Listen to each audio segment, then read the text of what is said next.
All right, it looks like we got it figured out here, and we're coming back to order. It is 1:19. We are now on our timed item for 6.6, 1 o'clock. Consideration of initiating discussions with City of Clear Lake delegation to discuss potential changes to governance model for Lacosan, and this is sponsored by Supervisor Sabatier and Supervisor Owen. Who do I give the floor to? So I'll go ahead and get started. Back in April of 2024, there was a resolution which was attached to the item coming from the City Council asking the Board of Directors of Lake Cosan to open up discussions and looking at a potential of a change to governance model. Nothing is suggested specifically as to what that looks like. There's there's going to be some options out there, but I want to at least bring it to the board. We spoke, Supervisor Owen and myself, with the city, also with the administrative office, just bringing it for opening of dialogue, not opening for a specific outcome. There was a request, and we have yet to respond to that request, and I had at least wanted to give them the respect of getting a response from us and hoping that we open up the dialogue to see what's possible. This came about, obviously there was some issues in the year past before that. There have been many ongoing issues in the Highlands Harbor area where that's kind of the low point of the system. There was about 1 million gallons. I think it was actually about 600,000 when you add up the years.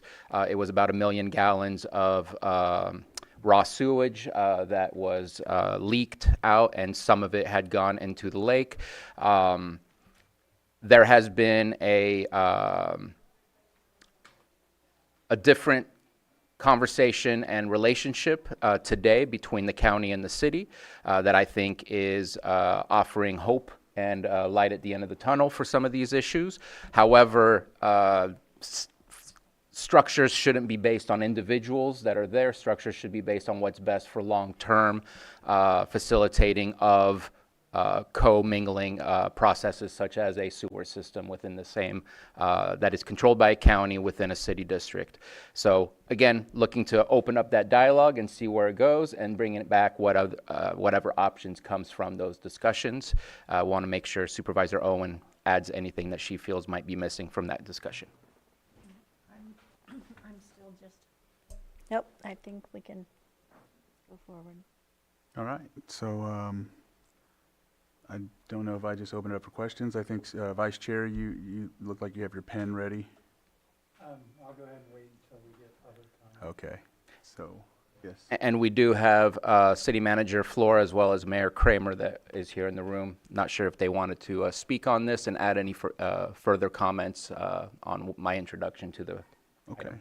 And then, so we have them, and I see Special Districts Administrator Robin here as well, so maybe you can weigh in on that. But if you want to come up and state anything, either all three of you, or however you want to go in order.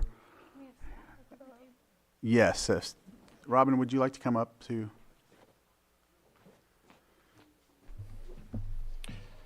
Go ahead.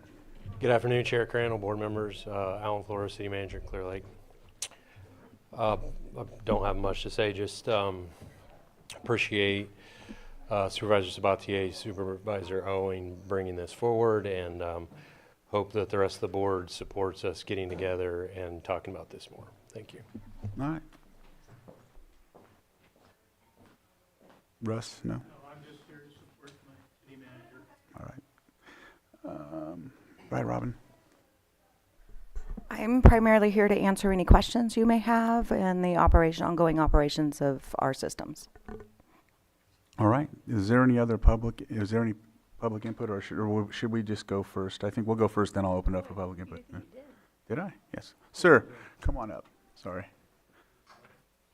I didn't. I just asked them to come up because they're from the city. Supervisors, Yeah. I appreciate it. I'm thankful for being up here and talking to you.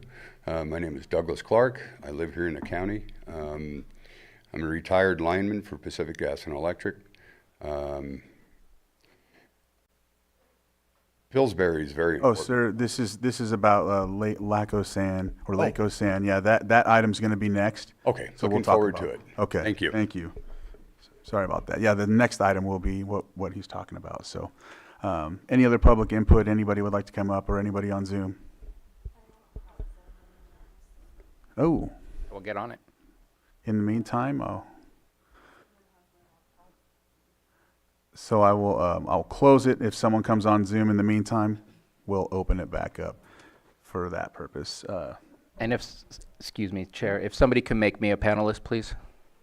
All right. With that, back to the board. It looks like Vice Chair, you had something. Well, I don't really have any questions today because the discussions haven't started, but I'll just indicate I'm in favor of approving this request to open discussions with the City of Clear Lake regarding this. All right, Supervisor Pyska?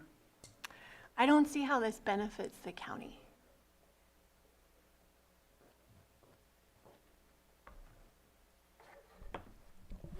So my response to that is we are in partnership, and there have been some historical problems. Again, things are looking better today, but again, I don't want to base a future on an individual. I want to base a future on a structure that works.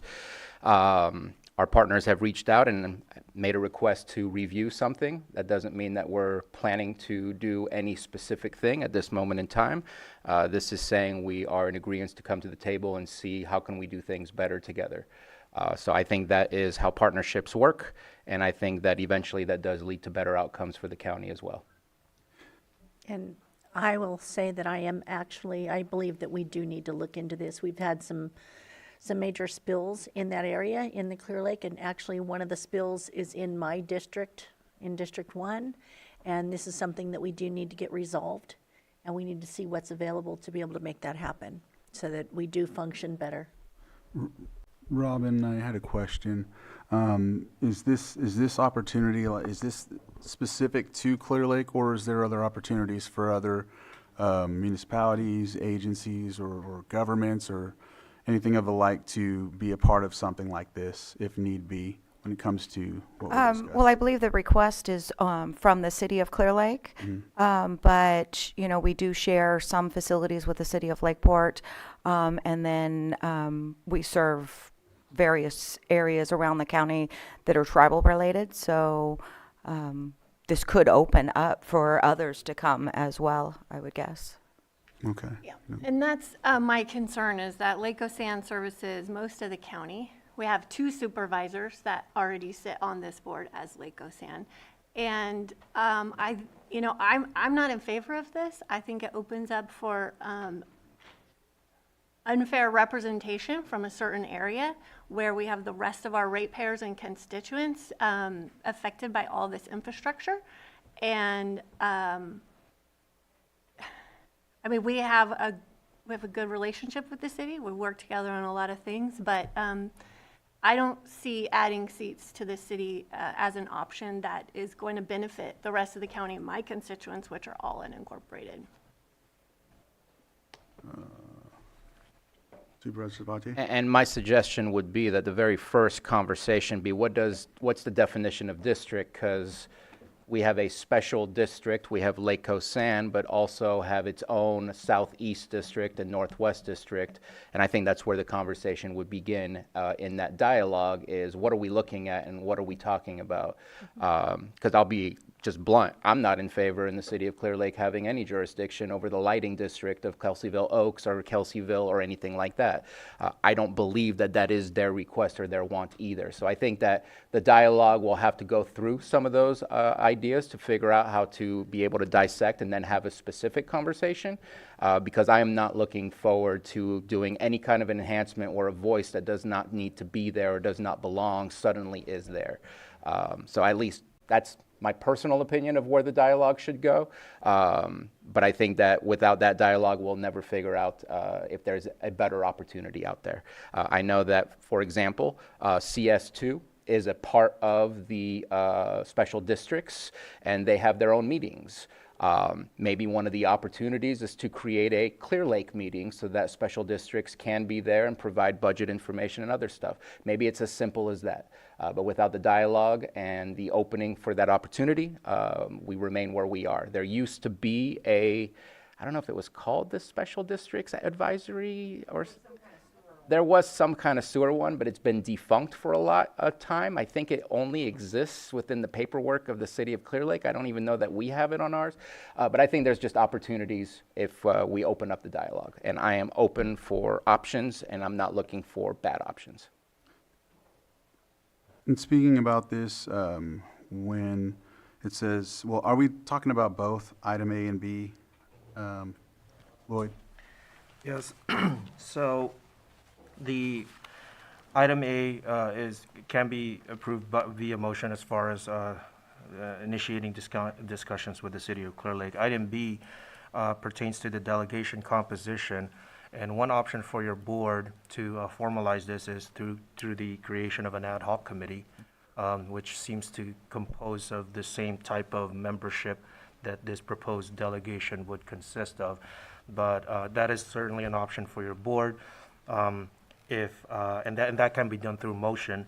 Otherwise, one other option would be to just direct staff under this more informal delegation to initiate the discussions under sub A. So your board may consider either option. And Robin, to form, because I know you mentioned a CSA, and we have quite a bit of those. Commonly, don't they apply for that, or how does that usually, does it start with a process like we're discussing right now, or is there another process? So the board that Mr. Sabatier is talking about is the Spring Valley Advisory Committee. And so they meet and themselves, and then they bring stuff to the district, and we meet with the district, and we'll be reviewing their budgets, and we review projects, and we talk about issues they have, and kind of keep them informed. And they're kind of a liaison between us and the board. So that's something that I believe was disbanded before, that we used to have some kind of sewer representation or sewer advisory board commission kind of thing that was made up of outside parties that provided advice to the board. But when I look on the website, it's no longer there. So I don't know what happened to it. I don't know if it was formally or if it just went away. But For Clear Lake? and Clear Lake had a representative on it. And so would it be possible to resurrect that to serve the purpose of what we're talking about, or? And that today, I was very vague in the item itself, just because I don't know what those options look like, but I think that would be one of the potential options that we can review and look into. What's the possible way to, again, enhance the partnership between the county, between Lake Coast Sand Special Districts and the city of Clear Lake. Right, because I'm looking at that as a way to get away from what it looks like adding a seat or something like that, or is that just the formation? And that is one of the government code. I don't have it right in front of me. I'm not going to open it up, but one of the government codes that the city of Clear Lake provided in their resolution that was one of the opportunities to do so, and wanted to open dialogue to look at those options. Okay. Yeah, so that's, and then when it comes to staff time, when it comes to recommending this, is it staff admin or staff special districts that we're talking about? Well, obviously, I think Director Bore has to be involved in the conversation if we move forward with that today. I would like to ask that somebody from admin be involved, just because they're really heavily involved in the budgeting of things, just to better understand what the impacts would be of the potential options that we look at. And obviously, in the very long run, or maybe even in the short run, we would want to initiate a discussion with County Council to review the legalities of what's being requested or what options we're looking at. All right, and is this something, oh, go ahead, Lloyd. Yes, and just for added clarification, in light of the course of these discussions with your board, that this particular item, your board's discussion of it and any approvals thereof would be done as with your board sitting in as the board of directors of Lake Osan, just for clarification. I apologize for that omission. Okay. Did you have something? If everybody else is. Okay. Would this be amenable if you had been I mean, if their direction was to go the route with putting you on this potential delegation or whatever it is to have the capacity to do something like this, or is there a bandwidth situation that you may be limited with? Well, there's always a bandwidth issue, but if this is the priority of the board, then we'll carve out time to have these discussions. Setting up an advisory committee, that would come with additional staff time later as well. So we would need to weigh all the options. We already spend a significant amount of time on Clear Lake issues, and so Supervisor Pyska? We're in the middle of pipeline negotiations right now. I'm very concerned about staff time for this. This has taken a year of our time, and we still have a long way to go. So I am not in favor of diverting staff's time on this other project as the other reason. I mean, I really, if there's an advisory committee that wants to be resurrected, we can have that conversation. That's already been established at one point in time. But I am not in favor of going down this road, and we have to stay focused on our pipeline negotiation. That has to happen this year. We're really under a tight deadline, as Supervisor Owen knows. yeah, that contract actually expires, and we need Yes, to. it does. Go ahead. I don't know what that timeline looks like, but initiating it doesn't mean we start tomorrow. So I think that we can be flexible in the timelines, but I think that moving forward today would be the way that I'm hoping that we end up going. I'm going to second that. I believe we need to move forward as well. I think we can walk and chew bubblegum. So we need to multitask and go ahead and, I just don't want to see any more overflows with raw sewage going into the lake, and we need to address these issues too.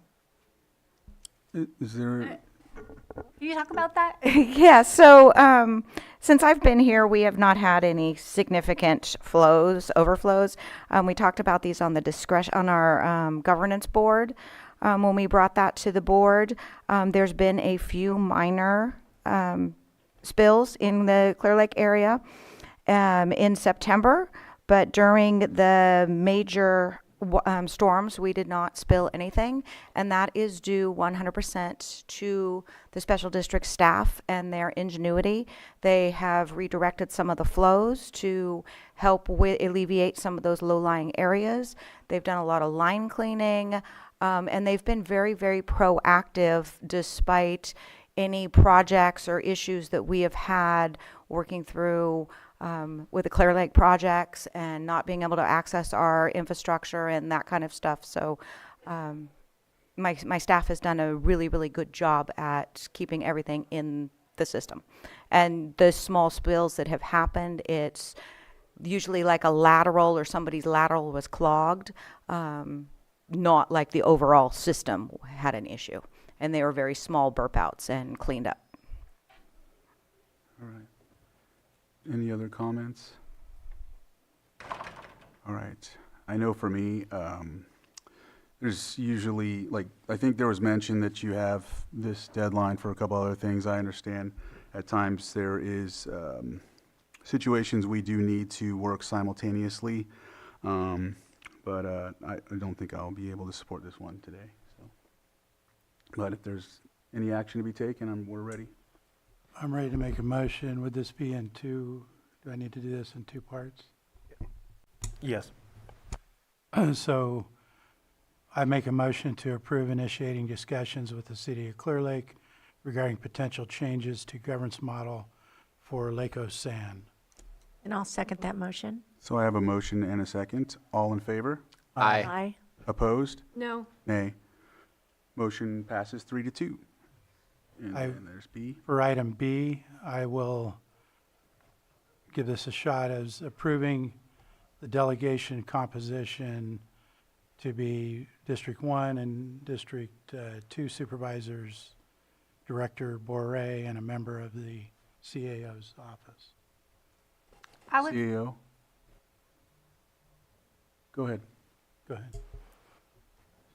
well, I am concerned about the impact on the rest of the county. I would suggest a different supervisor just floating this as an opportunity so that we're not looking at impacting the rest of the county with this request. So I'm just offering it up if you wanted to maybe sit on this to balance out the needs of the rest of the county and another city. I'm open to that. Can we reopen discussion on that? Yeah, because we only have a motion, so we'll keep the discussion going if there's more comments or questions. I'm just gonna kind of repeat what I said. I don't think the city of Clear Lake should have say on what to do in Kelseyville, and I would prefer a request to keep the supervisors within their jurisdiction to cover this kind of topic. And so, yeah. No further? No further. So I continue with my motion for item B to approve the delegation makeup of the District 2, District 1 supervisors with Director Bray and a member of CAO office. CEO? Thank you, Chair. As you know, admin is greatly involved in not only the geysers discussions, but also budget until June 30th, and also Potter Valley. We're about at max, just to be perfectly honest, because there's the three of us that would be the primary people involved in it. So I respectfully ask that if we are going to go forward, that we begin those discussions after July 1st. I'm actually okay with that. I'm okay with that as well. If that is the majority direction, that is the majority direction, and so yes. Right, I believe I've made a motion. Lloyd? And the motion is effective if, just to confirm with the incorporation of CEO Parker's proposal for the initiation of of the discussions with this delegation composition. So moved. Have a second? So I have a motion and a second. All in favor? Aye. Aye. Opposed? No. Nay. Motion carries 3-2. All right, thank you for that, Robin. And we'll get back to our next item on the agenda, which is 6.6. No, sorry, 6.7. R130. A, consideration of comments to Pacific Gas and Electric Company in response to their draft application for surrender of license and application for non-project use of project lands. B, consideration of a letter to California Governor Newsom highlighting considerations regarding Scott Dam decommissioning in consideration of Executive Order N16-25, and C, consideration of a letter to federal agencies regarding Scott Dam decommissioning in relation to recent executive orders from President Donald Trump. We have Patrick Sullivan and Matthew Rothstein here, and this is also something that we work on as a committee. It's myself, Supervisor Sabatier, Matthew and Patrick, Lloyd, and if you all have been following for the past, I don't know how long, as it's been the Russian River Water Forum, EEL Russian River Commission, all of that stuff, in regarding to the Scott Dam FERC situation when it comes to surrendering and decommissioning. And we have, if you've noticed, we've been talking about this within the last couple of years, but a lot of times it's on closed session. At this point, it looks like we're going to go ahead and start talking about it in an open because of the most recent activities and discussions when it comes to, I think it's called NERF, and then some agreements.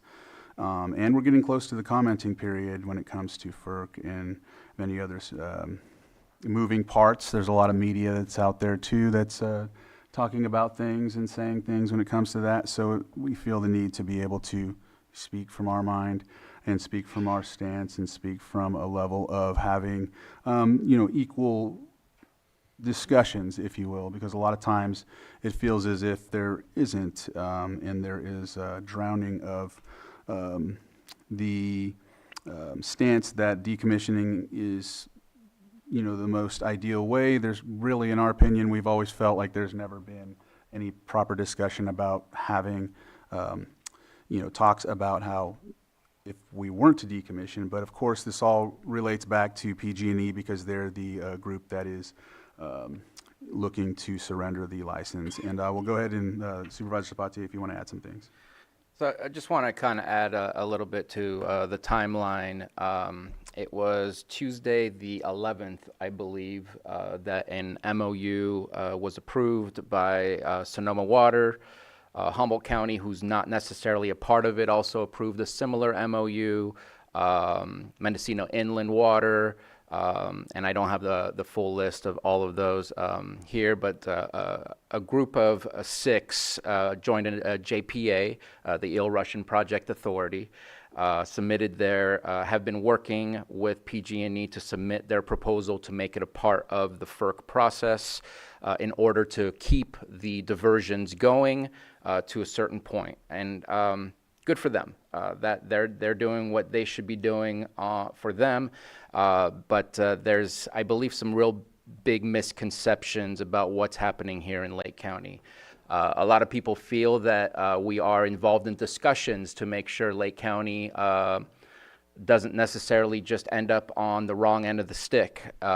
Those discussions, they may have occurred, but they're very superficial, and they lead to negative responses as to what we're looking to obtain. And I have here a quote from the California Salmon Strategy that says, "The group is working to refine the proposal and address the interests of Lake County." And that seems to be the perception throughout many departments and possibly many counties throughout Northern California. And it's frustrating because that couldn't be further from the truth. We have been denied at the table multiple times to be involved in our conversations. This was happening in 2021, 2022, with the original notice of intent from the original group that was under Huffman. Otter Valley Two-Basin Solution. The Two-Basin Solution. Then the Russian River Forum came together through a grant opportunity that Huffman was able to provide for his counties. We were invited to be there, and every time we asked to present, we would be denied the ability to present. Finally, we were given the opportunity to present, and that was the last meeting they ever had. They really did not want to hear from us again. At least that's the perception that I'm receiving from that type of action. We are in the midst of one of the biggest human climate change experiences, and it seems like this project wants to ignore climate change, or at least ignore the fact that we have to look at a global perspective to climate change and not try to provide for one and not another. I feel that we look at water availability and fish passage to their spawning grounds as a binary choice. It does not have to be a binary choice. So here's a perfect example of this. Now, whether or not you are completely against fish passage, that's one thing. But fish passage, when we were looking at it from the Two-Basin Solution, granted those dollars were from back then, so it could be a lot more, was around $80 million to provide fish passage. And we're looking at an enormous cost of decommissioning the dam. I believe it can go up to $500 million, and our belief is that's too low if that's going to restore the actual grounds below Lake Pillsbury. And the restoration is kind of a very nebulous thing. It doesn't exist on paper yet. We're told that those things will come. We're very cautious about how to move forward with that. But what most people aren't saying, and we've had 2 conversations where this was brought up. One was when we were meeting with Water Resources, who happened to have a consultant with us who is working with Sonoma Water. And even Water Resources at the state level was surprised when we said, well, you know that they planned on building a new dam. And the question was, is there any validity to this? Well, it's one of the options we're looking at. And to me, that's the only option if Sonoma County and Mendocino County want to have water during the end of summer season, or especially during the end of drought. because you're not going to get any more water if there's no more lake. And so the cost of decommissioning is in the 500 million range. What's the cost of building? So our plan, not ours, the state's plan and PG&E's plan is to destroy a community in Lake Pillsbury, destroy a water storage, and destroy another community somewhere in Mendocino County or Sonoma County, because you're going to have to flood somewhere in order to create a new basin and a new dam. And so the conversation is very myopic rather than looking at the whole of everything. And my two biggest concerns, we have many other concerns, is fire mitigation. We know that lake has been utilized for fire mitigation, and while we can't say because the lake was there at the time, potentially protected further movement into other communities. If that fire is moving south, that water would be utilized to help protect the fire from moving towards Upper Lake. If that fire is moving west, we are protecting it from moving towards the Ukiah and Willits area. And the water availability. I just don't even understand how you're going to have water during major droughts, which is where, again, the conversation of global warming just disappears for this one specific project that's happening. We know what 2018 to 2021 was like. We know that there was no incoming water into Lake Pillsbury. What do you think happens if there's no incoming water into a lake? Do you expect water to magically appear coming out the other side? So there is a lot of interconnectivity that is not being seen, and we believe that we are having a very myopic view of what this overall impact will be. All I can tell you is PG&E is trying to get rid of the liability, which I understand, but their impact to communities will be great. And so we formulated some letters. One of them is to Governor Newsom, who put out an executive order to help replenish and our storage of water throughout the state of California, and we are letting them know that it's confusing because you're in support of getting rid of water storage, but yet asking to store more. And we're also asking for a place at the table so we can have a conversation with them, because it seems that his administration believes that we're having great discussions leading to positive outcomes for Lake County. And then we drafted a letter to President Trump and his administration, his Secretary of Defense, Energy, the list goes on, letting him know that FERC is in charge of making the final decision, and FERC would be working against the executive orders that have currently come out from President Trump, in the sense that there is the potential for energy there, and there is the potential for water storage there, and things are working against that as we speak. Overall, PG&E just submitted on January 31st their final draft for public comment. I believe March 3rd is the last date to submit public comment for that draft. And so we also have a public comment response to PG&E's final draft that we anticipate will be submitted to FERC, which is, I apologize to everybody, the Federal Energy Regulatory Commission.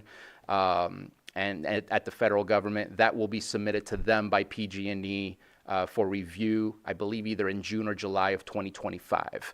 And so I'll leave it at there because our public comments are public. They're attached to our item, and I'd like to pass it on to both Matthew Rothstein and Patrick Sullivan. Just real quick before that, I forgot a couple things, so thank you for letting me interrupt real quick. One of the things about the process, like you said, in discussions with different agencies and different groups, there's always been the push, especially since we've got a lot of support from Congressman Thompson, and even Cecilia Agaro-Curry put us on to a good meeting with Department of Water Resources for the state. In doing so, they've always asked the same question: have you had a lot of meaningful discussions with all these agencies? And one of the things is we do meet and talk with them, but at the same time, it's always with the preface that we need to come into the situation either agreeing with decommissioning, or we don't really have meaningful discussions. We're just there. And so for me, attending a lot of these, and I'm pretty sure for everyone else and our staff and for Lake County, every time we discuss something or we're there, there's always the assumption, and then there's always in a letter or even in the media stating, well, Lake County was there. You know, I seen an article today that said we all played Kumbaya. We weren't a part of that session. You know, we weren't even there. So there's always this indication and,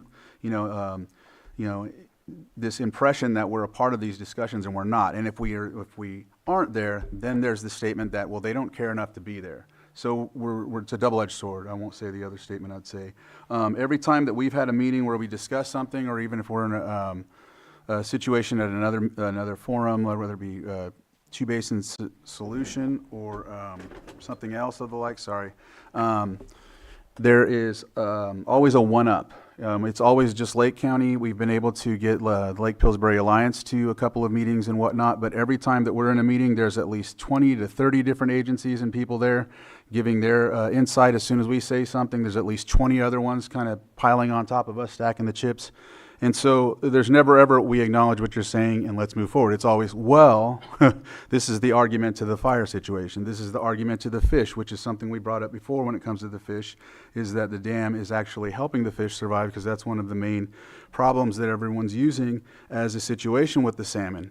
And in fact, last year, one of the agencies wrote a letter to FERC asking them to convince PG&E to raise the gates because of the seismic issue. They let it down, as you all know. They asked them to raise it for the very thing that we've been saying for the past 4 years. No one would answer it. When finally someone got to the point to answer it, which was Congressman Huffman, he had said, well, Eddie, that may be the case, but who's going to take it over? And I'm like, okay, fine. Why didn't you say that a long time ago, and let's have that discussion back then? So just giving you an example of the frustration we had. For me, it's not having that respectful dialogue where it's at. It's always these undertones and these other discussions, and then when something happens, it's unavoidable circumstances or something like that. But we have Patrick and Matthew, and I can keep going on for days about this, so I'll let you guys go ahead. Can I add something real quick? I apologize. I do want to thank Matthew, Lloyd, and Patrick have been immense partners in our conversations. Their knowledge of this project, their research on this project has been absolutely amazing. They're going to introduce the SLR team. Their work with the SLR staff has been absolutely critical to better understand what we're dealing with. I also want to highlight, and I know you mentioned them, I'm thankful for that, Lake Pillsbury has been an amazing partner throughout this entire journey. I'm thankful for their advocacy and for their knowledge of the area and being able to provide some of that knowledge back to us. I just wanted to highlight that before we passed it on. I'm really thankful for you guys. Thank you. Matthew. Thank you, Supervisors. Matthew Rothstein, Chief Deputy County Administrative Officer. As your board is aware, the county contracted with SLR International Corporation to analyze the effects of the proposed Scott Dam decommissioning. And SLR conducted a thorough review of PG&E's draft surrender application and provided detailed comments for submittal with your board's own letter. Those comments recognize the significance of water supply, recreation, wildfire suppression, and other benefits of Lake Pillsbury and the Potter Valley project. Additionally, technical concerns are raised, and I'm going to share just a few examples. Slope stability at each stage of proposed dam removal and risk of landslides in the area of Scott Dam should be better understood before the project proceeds. Further, SLR affirms Lake Pillsbury has been an important fire suppression asset that has helped to keep small wildfires small, and indicates PG&E should provide resources and create a plan to improve firefighting response times. SLR also appropriately recommends PG&E consult with the County of Lake to obtain correct tax information and incorporate that information into their analysis. SLR likewise remarks that PG&E states the community way of life for residents surrounding Lake Pillsbury will likely be adversely affected during and post-construction, and PG&E should therefore identify proper compensation for those to be affected. Darme, Maria, Mo, and Wendy of the SLR team are present in Zoom. If your board has questions on their comments or would like further overview. We really appreciate their partnership. Patrick, did you want to say anything before we get started, or? No, I would just, well, I'll make a brief comment. I just wanted to highlight that even in the new plan from PG&E, just as has been stated in our comments, there is not a real plan to restore Lake County. And I would just echo some of the sentiments that we heard earlier here from the supervisors, that throughout the process, it's often indicated that Lake County has been accommodated or our concerns have been addressed. But even with these more expansive PG&E comments, it's clearly not the case. There does not appear to be the restoration plan for Lake County that's being contemplated for the rest of the river, should the dam come out. And I think that's just really important to highlight. Thank you. And so, did you want the SLR team to speak, Matthew? If your board has any questions of them or would like further overview, they're available. All right. Any questions? Go ahead, Supervisor. I do have a question. It's a rhetorical question. I know the answer. How many times in the PG&E report does it say unavoidable consequences? Less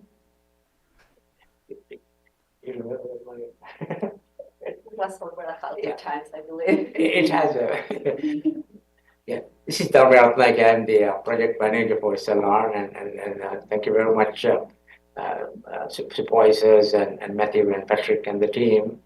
We are glad we have time to go through technical understanding or technical review of what PG&E has done over a couple of rounds of presentation. So really, this time, this version of the current application, they actually created a section called unavoidable impacts and not really providing a real justification of what those comments are. There are probably 20 plus or so, unavoidable consumptions, but really there's no basis for them.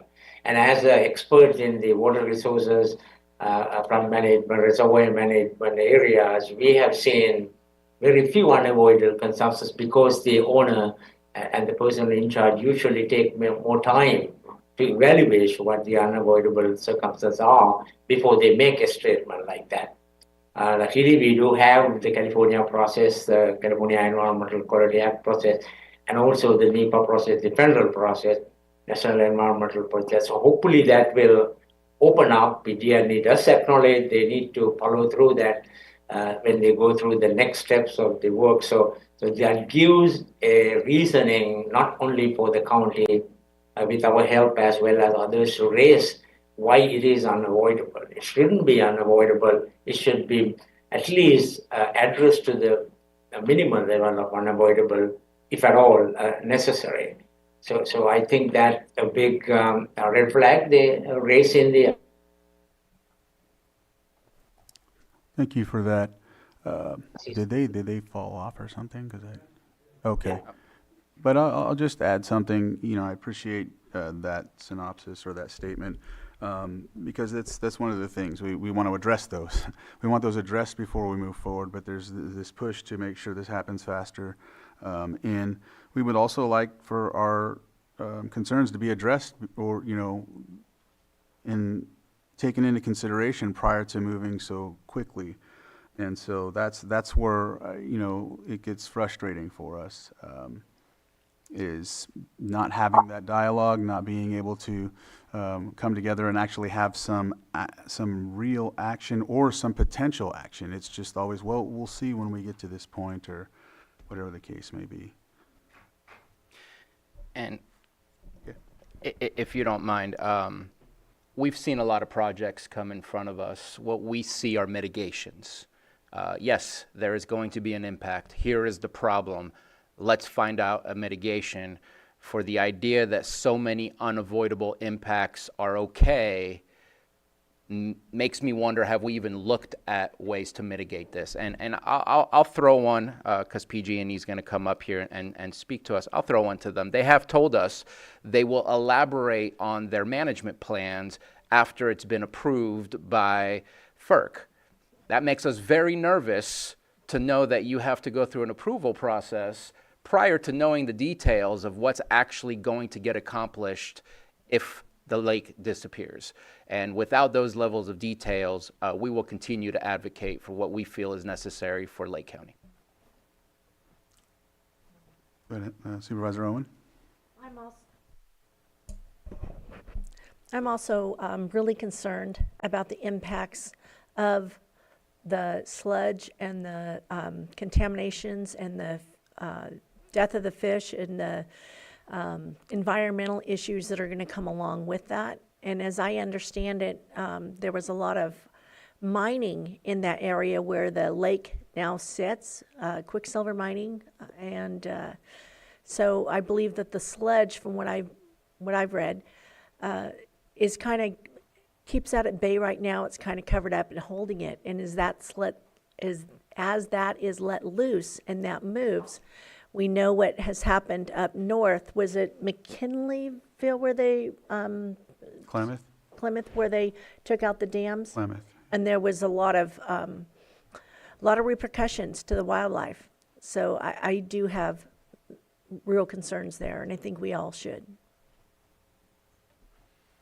You have anything to add? I'm going to hold myself. Any? Okay. Anything else to finish with? All right, so we'll open it up to the public input, and if you have a comment, please come to the microphone, and I'm sure we have some folks on Zoom as well. Yeah, if you want to come up and make a statement or a comment about this item, please come up. Good afternoon. My name is Jason Tarmino. I'm the government affairs person for Pacific Gas and Electric Company. I'm what's known as your single point of contact, which is the person that you can call when you have questions or concerns, and I'm the conduit to the rest of the organization. And as you all know, I have many answers, but on certain things, I bring in experts. I wanted to be here today just to let the community know and to let you all know that we care. I'm always available to you, and we've had lots of meetings about this, and I'll continue to do that and advocate for you to have the information that you need. Thank you very much.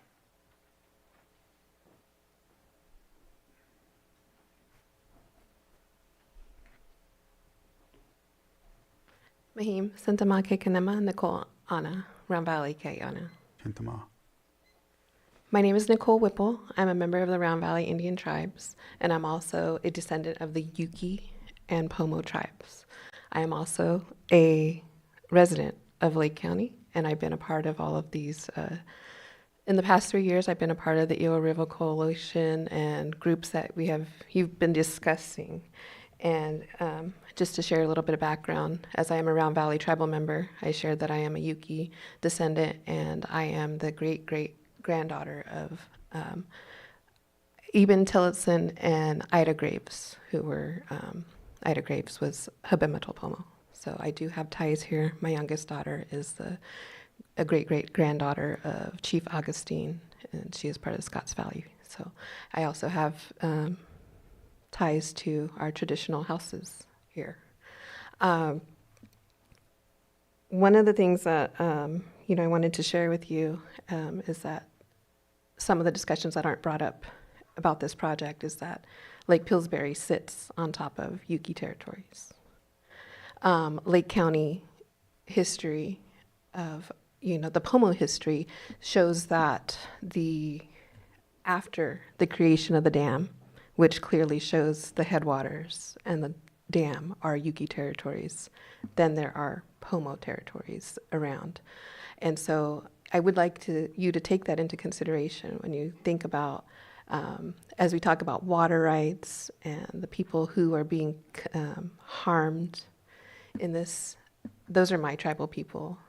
And it's not only the reason why in the conversations that I was present in, where maybe you may have felt dismissed or pushed aside, is because as we came together to discuss the betterment of the entire riverway, and talking about fish, these are andronymous fish that need to travel to and from, the same way that our people, our tribal people, traveled to and from the headwaters to the ocean in time for food sustenance and sovereignty.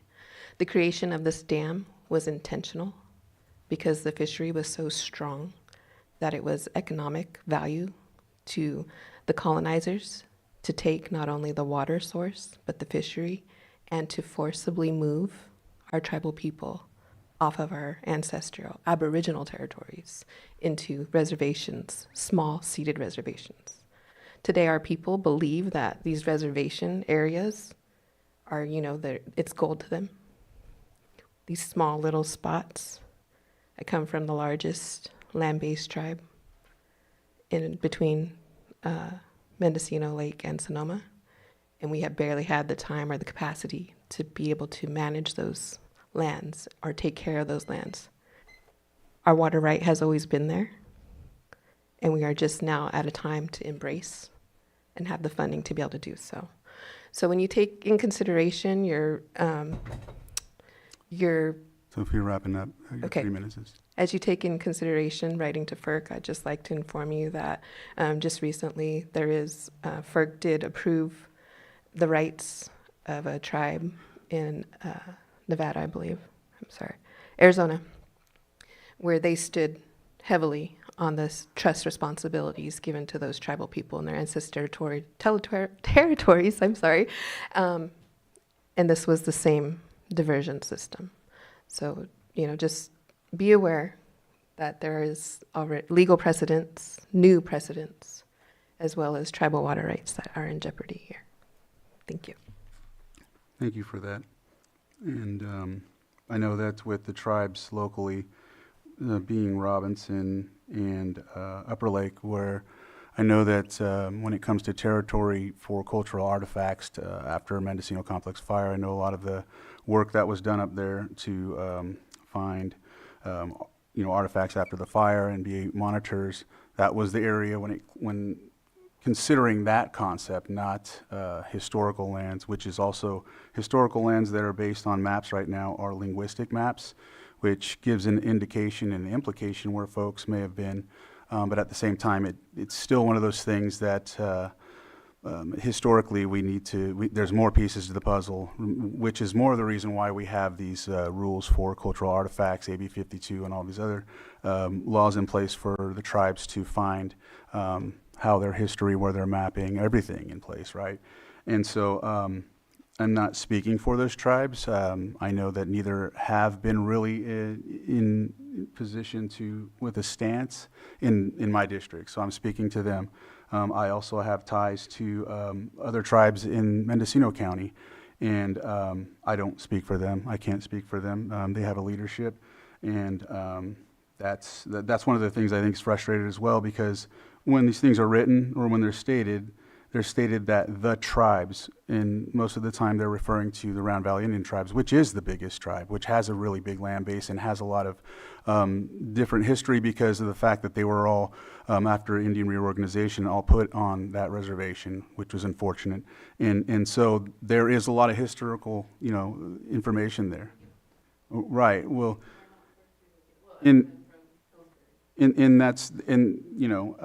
of course, that's in the linguistic maps as well. However, there were Pomo villages there as well. So, I mean, we can all talk about historical mapping and whatnot. The reality is after that dam came up, there were still tribes that were affected in another way. I know I've heard stories from Mendocino and Sonoma families and elders that, had salmon and talked about that. So, there's different moving parts, and I think that's the difficult thing, because when the agencies come forward, they go to specific folks and give them specific information that sensationalizes them towards one thing. And, here's the thing. I want there to be more robust discussion. I want there to be a follow-up, not let's just move this forward and we'll figure out afterwards, because we know as a tribe, as the tribes, they've usually not been given the best scenario, right? It's been the same thing. Well, here, this is something that I think Lake County feels similar to when it comes to that. So, this thing being pushed along, not having people along with us to be able to speak the same thing has been very difficult. And I do know of other tribes, but I'm not going to speak for them, but they've had an opposition to this situation as well in different counties. So, but I'll leave it at that, because I know that, again, I can't speak for them. Is there anyone else that has public input? Hello, good afternoon, Board of Supervisors.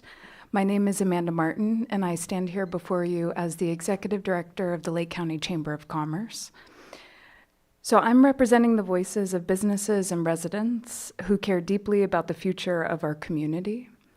We wish to emphasize the critical importance of including Lake County in the decision-making process. It is vital that as the dam and the lake are within our county's borders, the people and businesses of Lake County have a voice in this discussion. Any decision made about the future of Scotts Dam will have significant implications to our community, and it is only fair and just that we are given an opportunity to participate in a process that will shape our environment and economy for generations to come. We believe that decisions about the lake must include those who live here, work here, and rely on the lake for their livelihoods.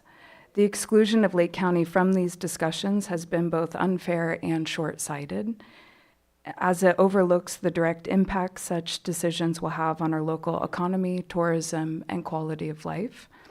So we just want to commend the Lake County Board of Supervisors for your ongoing efforts to ensure that Lake County has a seat at the table. It is through your leadership that we hope to ensure our community's voice is heard and respected in the decisions that directly affect us. So that's all, and thank you for your efforts. Appreciate it. Sir?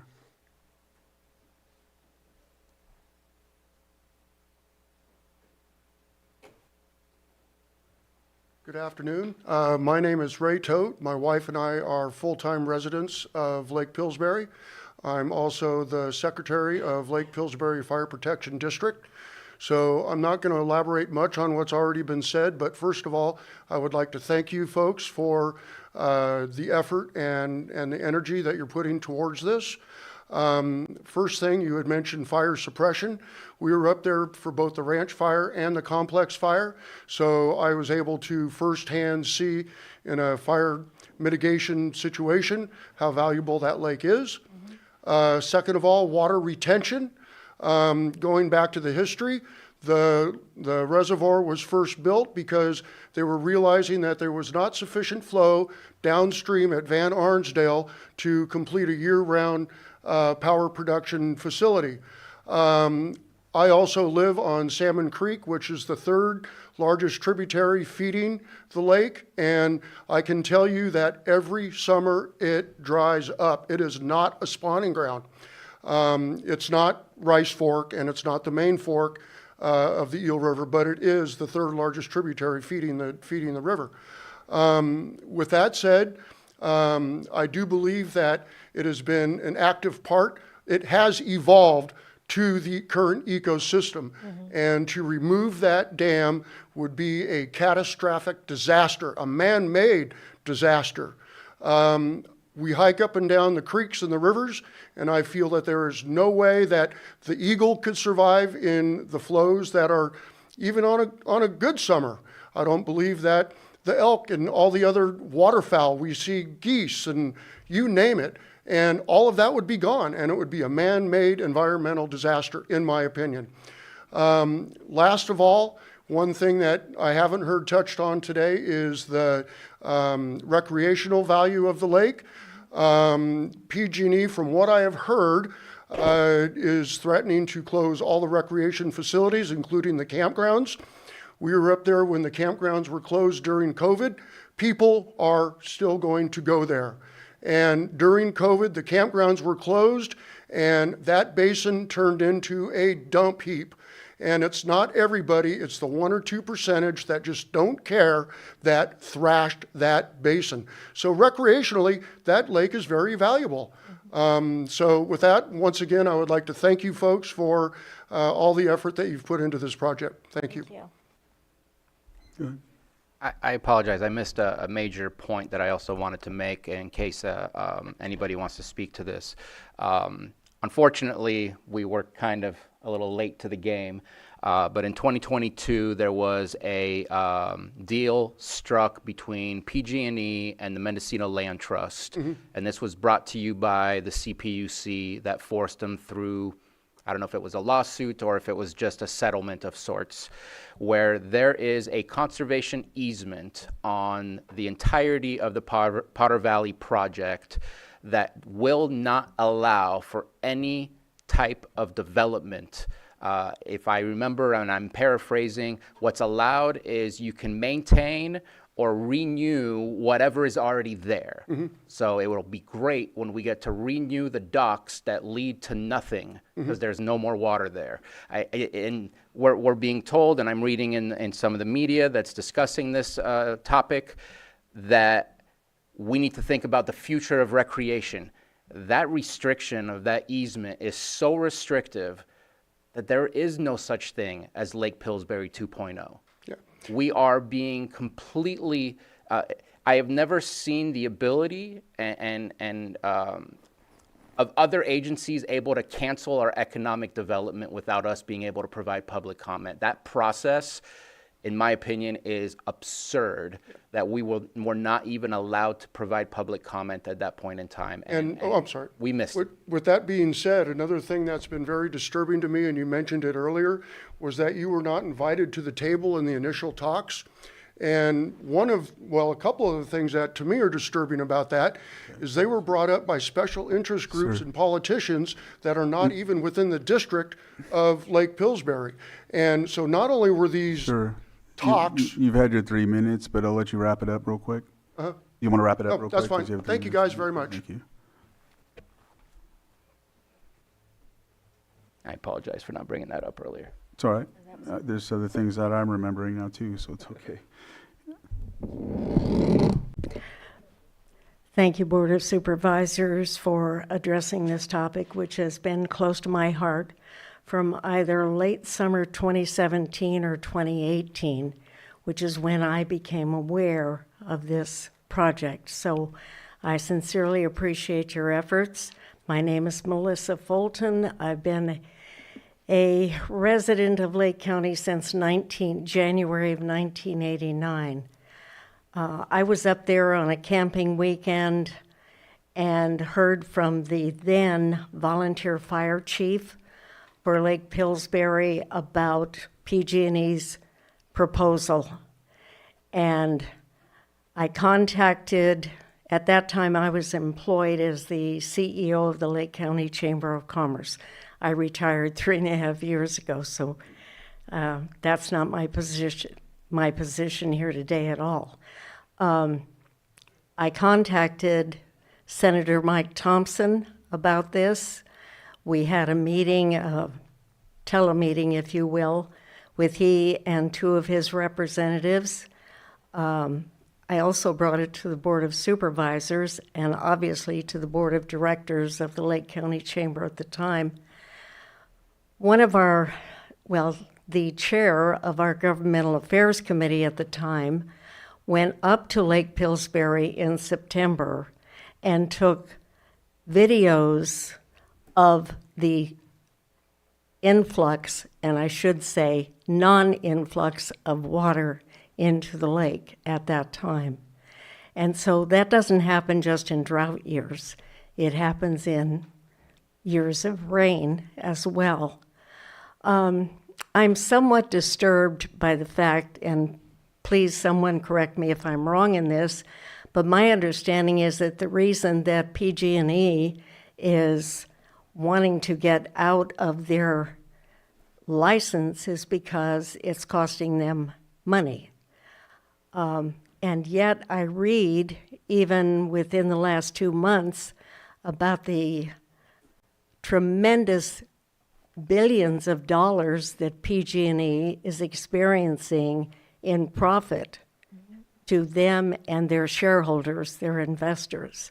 So this is extremely disturbing to me, along with the fact that this whole project was begun by U.S. Representative Congressman Jared Huffman, who has absolutely no tie in any part of his district to the County of Lake. And it's already been addressed that the County of Lake has been sorely missing at the table. And and it was probably late 2018 or early 2019 that I called Congressman Huffman's office. Let's see if you can wrap it up. Go ahead. And requested a meeting at the table, and I was told that wasn't possible. So thank you again. I appreciate the fact that you are coming forward, and I've read your letters. I think they express very well the issues that Lake County has faced in trying to address an issue that is totally within their boundaries. Thank you. Thank you. And that was 2.5 billion in profits. Is there any other public comment?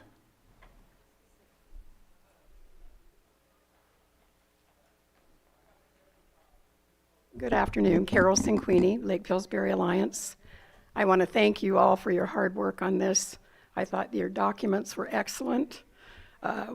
They really address a lot of the undervalued and unsaid things that we need to be evaluated to really know what is best for this project. And I think that was critically important. I also want to point out that PG&E this is a PG&E process, and so they're not under any obligation to forward any of our comments on to FERC at this time.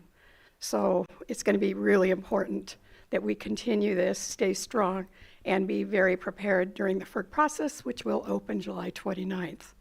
Thank you so much for what you've done to put this together. Any other comments? We have some on Zoom when you're Some on Zoom? Okay. So if you can unmute. We have Jonathan Cronin, All right. if somebody can unmute. Neither do I. So, Sam, are you able to promote Johanna to co-host, please? Thank you.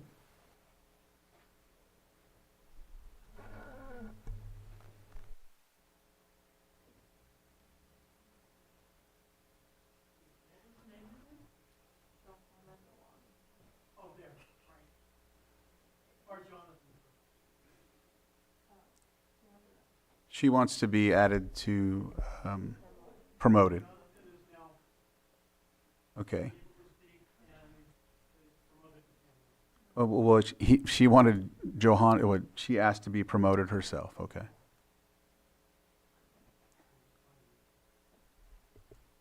So while they're doing that, I just want to state, because some things have been brought up and it sparked back into my mind. I also wanted to say that I'm in no way do I don't have any ill will towards any of the other agencies, tribes, government, water agencies. I think they've all been put in the same position we have. They need a source of water, so they're doing what they feel they need to for their constituency. Even Congressman Huffman, I understand he's trying to do what he needs to for his constituency and the tribe. I know that they are as well. I think the process is really what frustrates me the most. So that way we can do what we need to for our constituency as well. And so, I just had to say that, plus the transparency thing. I mean, it's a difficult situation, like Carol had mentioned, that there's no Brown Act or anything that covers what's going on when it comes to PG&E.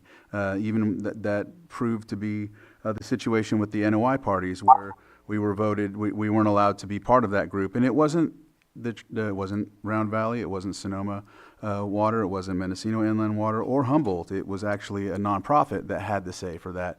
And so that might have been able to kind of let some of this animosity die down if we were a part of that when we put the $100,000 to be part of that group. And then that didn't happen.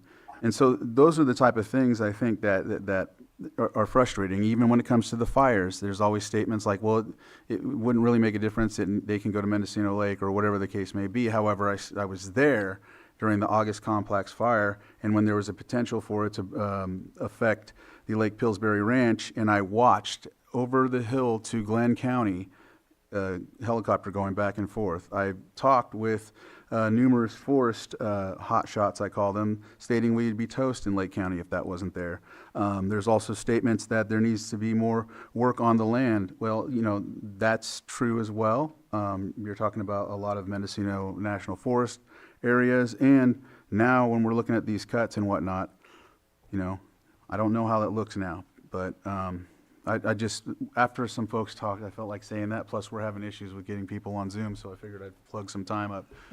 Frank Lynch is ready. All right, Frank. Yes, can you hear me? Yes, sir. Well, first of all, I'm sorry I couldn't be there, but I have the flu, and I think you'd rather I was not there. So I just wanted to thank you for all your work that you've done, and I would echo a couple of things that have been said. One, I think Lake County has been slighted throughout this process, and I salute you for trying to stay engaged. I also echo Supervisor Sabatier's comments about trying to find the economic balance here in that dam removal and coming up with the hundreds of millions of dollars, if not more, for replacement infrastructure that has to be considered with the loss of the lake is something that needs to be examined in our outreach to the feds and to the state and looking for some other entity to be formed to take over the operation of the lake is certainly warranted. And again, I would like to thank the board and your staff for doing excellent work on the documents you prepared. So again, thank you very much. Anyone else on Zoom? Yeah, I'd like to make a comment if possible. All right, John, go ahead. So PG&E Equipment has started multiple fires in the last 10 years in Northern California. PG&E had $2.5 billion in profits last year. PG&E needs to assist with wildfire mitigation.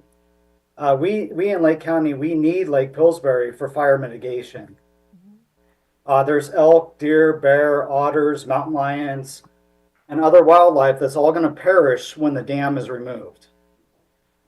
We also have paid $7.5 billion in California for new additional water storage, which would be nice if we could apply that towards refurbishing the dam. Yes. I use Lake Pillsbury for recreation. It's a beautiful area, and I hate to see that dam come out. Thank you for your time. And that was John Cronin. He wasn't able to mute. They said his name before, so I just want to make sure they knew that his name was... No further. Yeah. Nothing further in Zoom. Okay, just real quick, because I know this is a sensitive subject. It's a very important subject. If there's anyone else that'd like to come up and say something else for another minute, I know I let a couple people go over, so I want to make sure I give that opportunity to anyone. All right. Thank you for the extra time. I left out a few things too. I was, really worried about. I really wanted to speak on the fire situation as well. I have been working. I ended up in Lake County because I wanted to be boots on the ground as I started my, work as a water protector and policy advocate, and working on these Eel River projects. And I've got to learn a lot. I was in these presentations. I got to speak on things about like how I grew up in Redwood Valley. I'm from Round Valley, grew up my middle school, high school years in Redwood Valley. And so when the complex fire came through, I was well aware, my family being in fire, that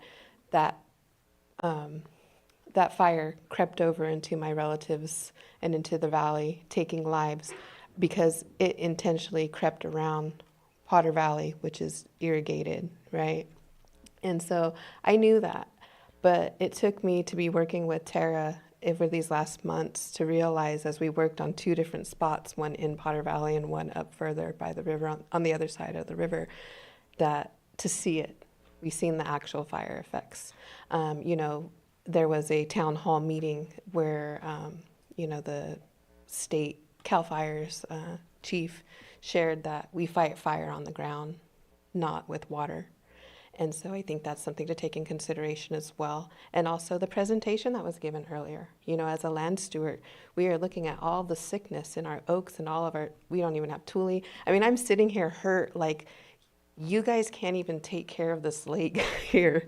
I'm over here working with our tribes to help save the hitch and the tule. And then I have to come and fight with you. It's not a fight, but, express how important it is that you let us take care of our side of our river and let it become a free-flowing river, because having another bacteria-infested cesspool is not getting us anywhere, as well as the number of Eel River tribes who are down south. If this dam were to collapse, it would flood all the way to Benbow, and that's deep. That's why the conversations are always about how we work together, versus when it felt like you guys came in, it was always like, oh, we're the headwaters and we deserve to be the entitled to be the only say, you know, that was the feeling, what it felt like when you guys came into these meetings. But to wrap up, you know, the presentation earlier, that sickness in those trees is the same sickness that's being spread every time we dump those bacteria-infested waters elsewhere. That's you know, that drainage, when rivers are not supposed to be flowing all the time, they are supposed to be dry at times because they are recharging the rest of the watershed. And so I think we need to look at the water as a whole and the entire system versus just one spot, and how long that dam has created the droughts. And then these 5 counties that are fighting for our Eel River water have been for the 5 consecutive years. I drive in and out, commute every day to Mendocino County, and everything is flooded. So why are we not considering how to work with those, you know, manage this lake here for your recreation? Because I can't even drink my water from the tap. This is our water source. But I drive back and forth and see all these areas flooded. I drive down south, everything's flooded, but everybody is so dependent on this, again, bacteria-filled cesspool, muddy slush. I mean, let's be realistic. Thank you. Nothing's worse than having an echo chamber, so that's why I felt the need to allow you to speak. I'm not going to comment on the things you said because we can be here all day. Is there anyone else from the public who'd like to come up? I'll close the public input. I'll bring it back to the board for action or discussion or whatever.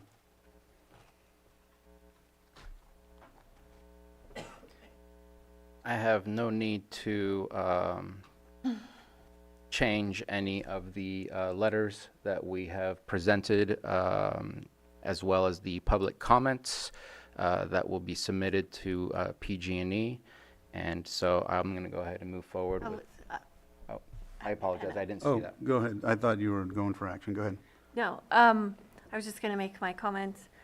I did watch the Humboldt County meeting from a couple of weeks ago. They were the only party of the MOU that had the conversation in public, which I thought was very interesting.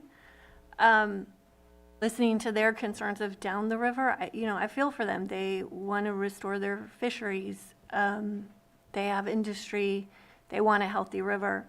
What I didn't hear from them was any talk about, well, they did talk about the pike minnow, but they didn't talk about the sediments. They didn't talk about the potential collapse, the instability. There's a lot of issues that I think that they're not even aware of. Again, everyone is looking out for their own interests, but it just, I can't wrap my head around the fact that this dam has to come down to build another reservoir somewhere else. In this day and age when we're so focused on water capacity and storage and recharging groundwater, that's exactly what this project already does. So, I mean, here we are finally having this conversation in public after years and years in closed session. I'm glad that we have people in attendance. I'm glad people are watching. We can finally send these letters that we've been wanting to send for a long time. I think that's all I'm going to say right now. Supervisor Rasmussen, Vice Chair. Oh, I'm sorry. Yeah, and the river flows. There was no mention, sorry. Okay. There was no mention in Humboldt County about the potential of the rivers just drying up each year, which we know happens. So I think there could have been a lot more collaboration between all of the parties, a better conversation, better product, and we wouldn't be here where we are today here. Yeah, I'll be brief because everything's really been covered, but I appreciate the work of our 2 supervisors involved in this and our staff members. And, I know there's a lot of stakeholders with concerns, but I don't feel like, the Lake County concerns have been listened to. And, I have a lot of concerns about the impact on our community here. So I'm in support of sending these letters as written. Any other comments?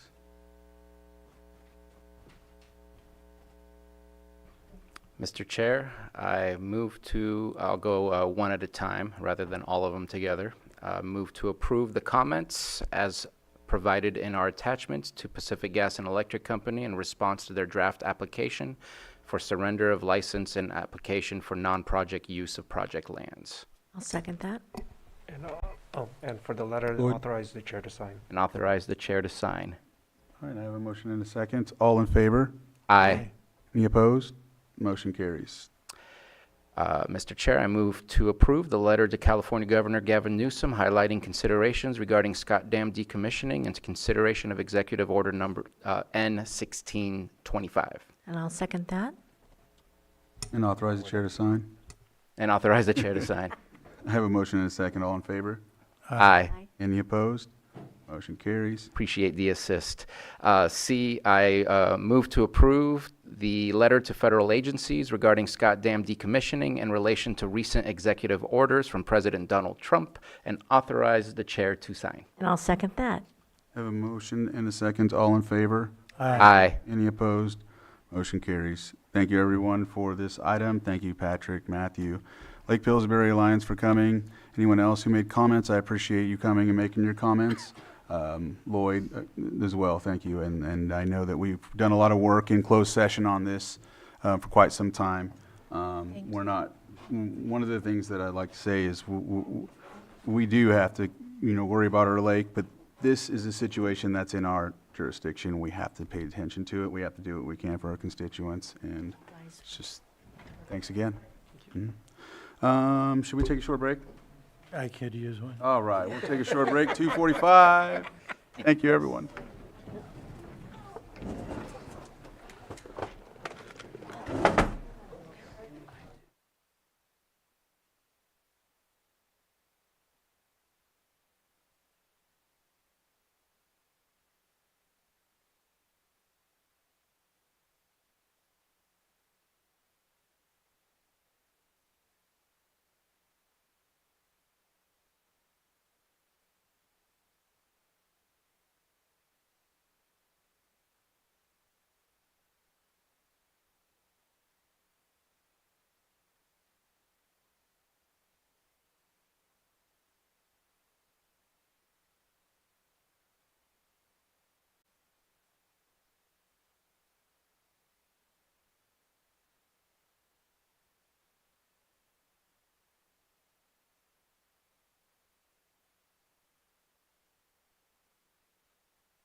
and it's not uncommon for that. We're ready? All right. So all of our timed items have been completed as we're back from the break, sorry. And so we will, which one would you recommend, CAO or? 7.2. 7.2, let's see. Consideration of Administration, Human Resources, and Public Services Department to implement an intern program in fiscal years 24, 25, and 25, 26. I know this is sponsored also by Vice Chair Rasmussen. So I don't know if you wanted to head it off there and. Yes, thank you, Mr. Chair. Let me just get to my item here. So one of my goals is working with youth and increasing youth involvement in the government and trying to get them more interested. So I wanted to start an intern program. I know the county has had interns in the past, but it's my understanding it's been some time since we've had those programs. However, in talking to staff, our existing rules and policies would allow for us to employ interns. And really, to me, it was just to reiterate, workforce development, community engagement, exposure to our youth to public service careers, and potentially even succession planning. So I've talked to the CAO and the HR director and also Public Services because I found out they had an interest in running an intern program. And of course, this is something that I would want the departments to be committed to, not just push it to them. For us to get the most out of it, both for our students and for the county and the departments, we need that commitment and interest. And I know that Human Resources and Public Services are both very interested and have meaningful work that they can provide, so it makes for a good experience on both sides. And I'm willing to, spend some of my discretionary money to hire 2 interns if the board will support having staff spend the time necessary to make this happen. And I know HR Director Samick's here if anyone has questions, but essentially that's the request. Supervisor Pyska? Yeah, I think it's a good idea. We do get AmeriCorps fellows as part of a different program. And there's Lars, yeah. We've had these conversations about interns with Public Services before, and we're having it in some other places, so I'm really supportive of this. Is it necessary to use your discretionary funding, or do these departments have funding that they could contribute? No? I didn't explore that greatly. It sounded, I can say in an initial conversation with Director Ewing, I know he was already kind of looking at doing something like this, so I can't answer whether he has funding or not. Yeah. It's just, I looked at that as a appropriate use of that kind of funding, so. Go ahead, Director Ewing. Okay. Lars Ewing, Public Services Director. I apologize for missing the very beginning of this, but maybe timely with respect to the funding piece. It depends on the position. I have a few of them in mind, to be honest, a few divisions and a few specific positions. The one that first came to mind is in museums, a pursuit of trying to develop some interest locally in museums at a museum technician, maybe even an assistant curator level and on up. And I can tell you that at the museums level, funding is very tight. I would gratefully appreciate the funding. There are other divisions that I'm considering. One is parks and really recreation side, which has no funding. So it's also, well, I shouldn't say it has no funding. There's nothing that is in our current budget for it, but we do have a parks and recreation budget that has a little bit more flexibility than museums, but it's certainly limited funding. So it would depend upon the position, but I just wanted to clarify that a bit. That museums certainly more so than the others would be hard to do with our existing budget. Okay. Well, I think it's a great program to pilot. And then maybe after this year, we can look at it and see if there's maybe another way we could support it or what other departments. And there, were you done? No, yeah, I'm done. And there may be other departments that have already been thinking about this. I don't know.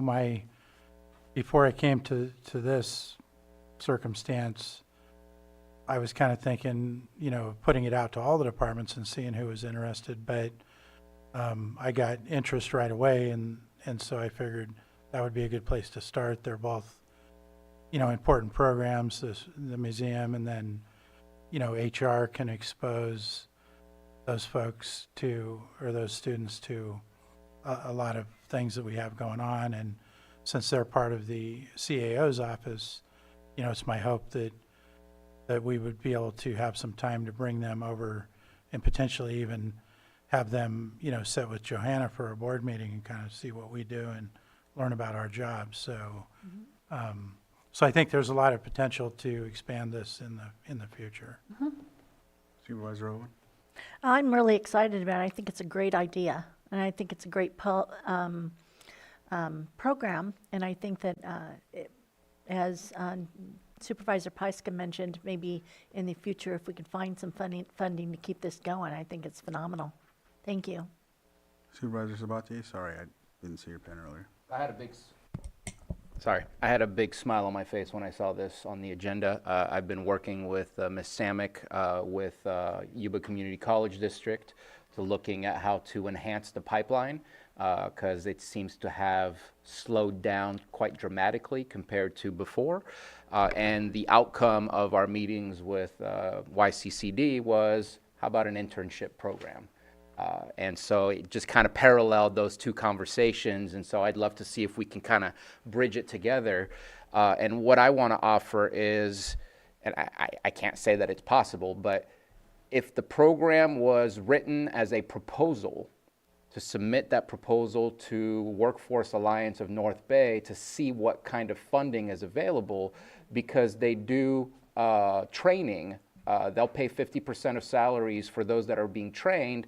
And to me, an internship is training. Again, I don't know enough to say it's possible, but I'd love to see what is out there, what is available, so that we can rely on those dollars that are already brought from the state to our local communities to see if we can carve out a spot for those types of internships. It would be limited.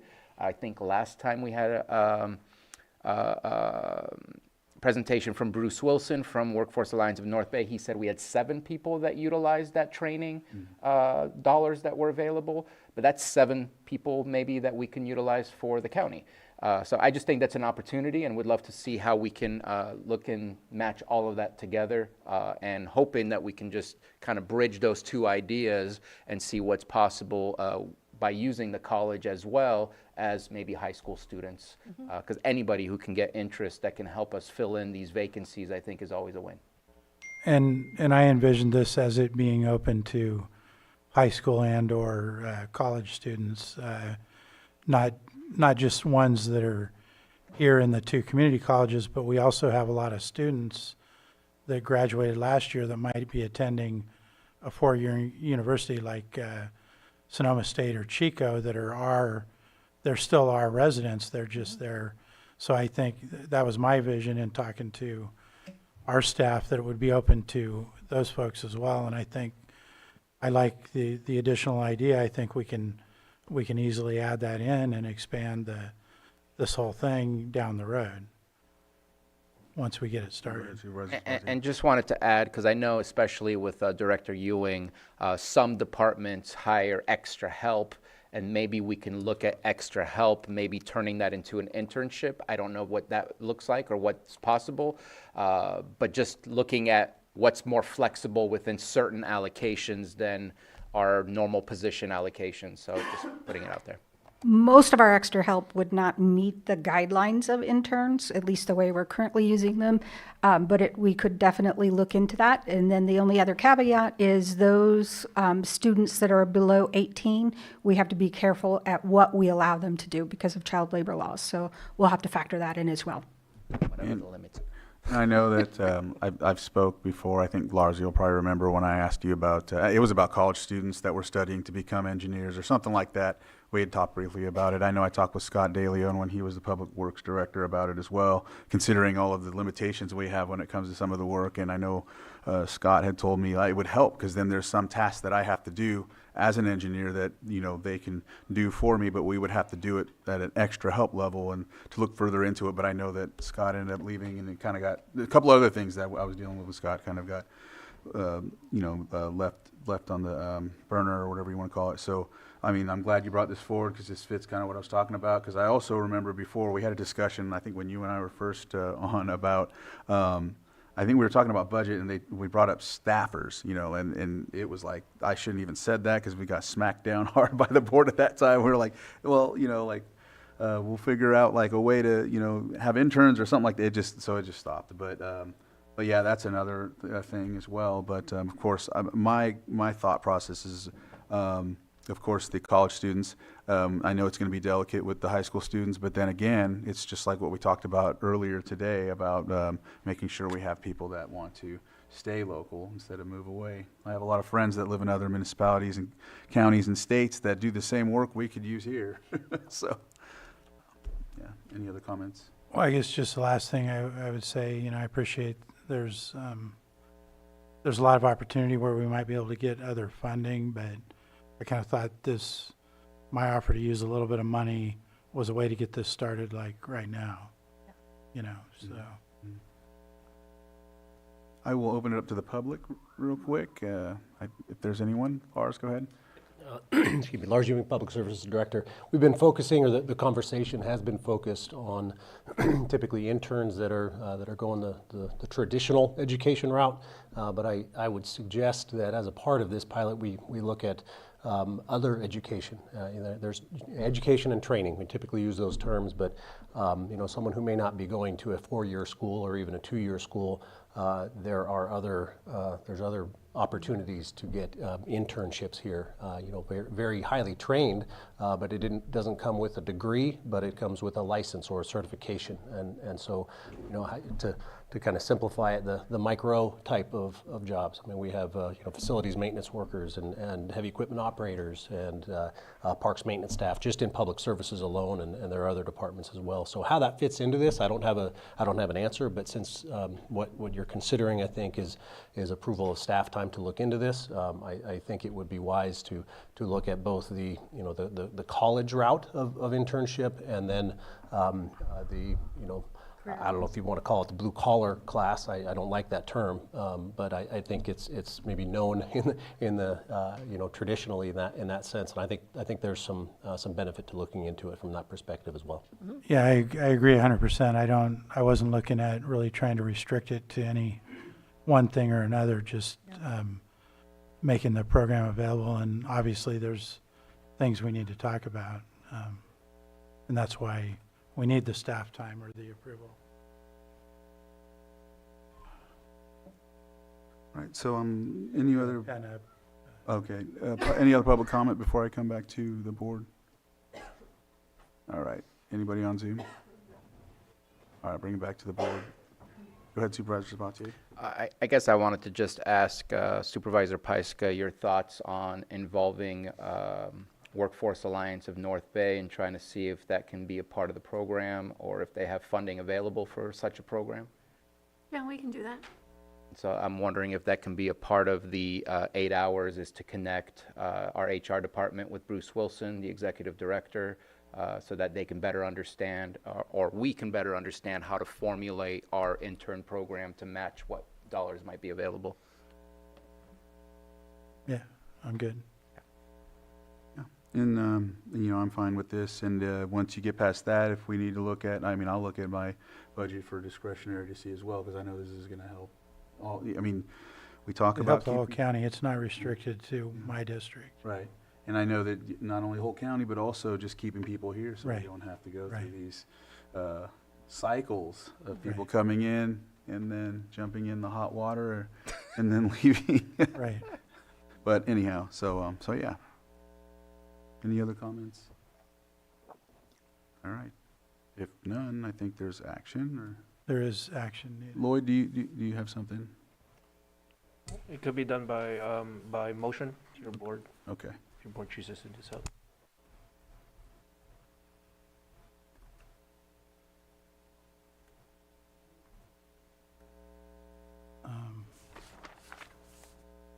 Just looking for me, so I'll make a motion.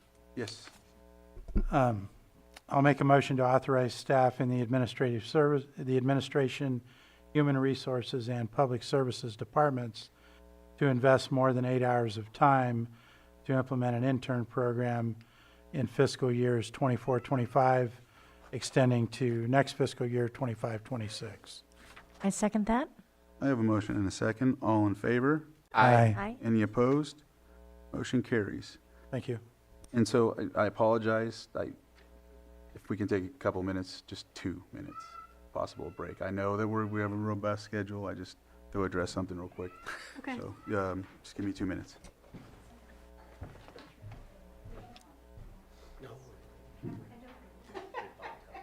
By the way, it says unavoidable 276 times.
I'm all right.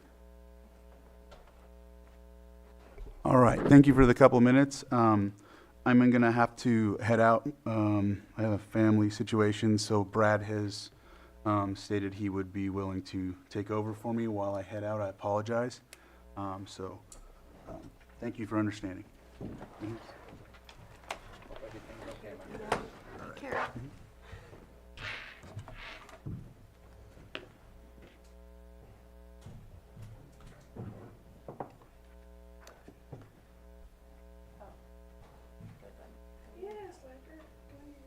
debating about whether or not I wanted to run again. Way to go, Joanna. I'm gonna go get Tylenol.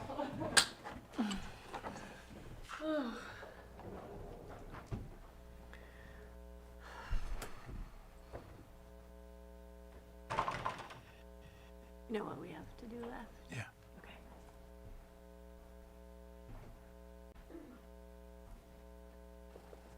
Okay. Okay. Oh, I'm sorry. I didn't see her walk out.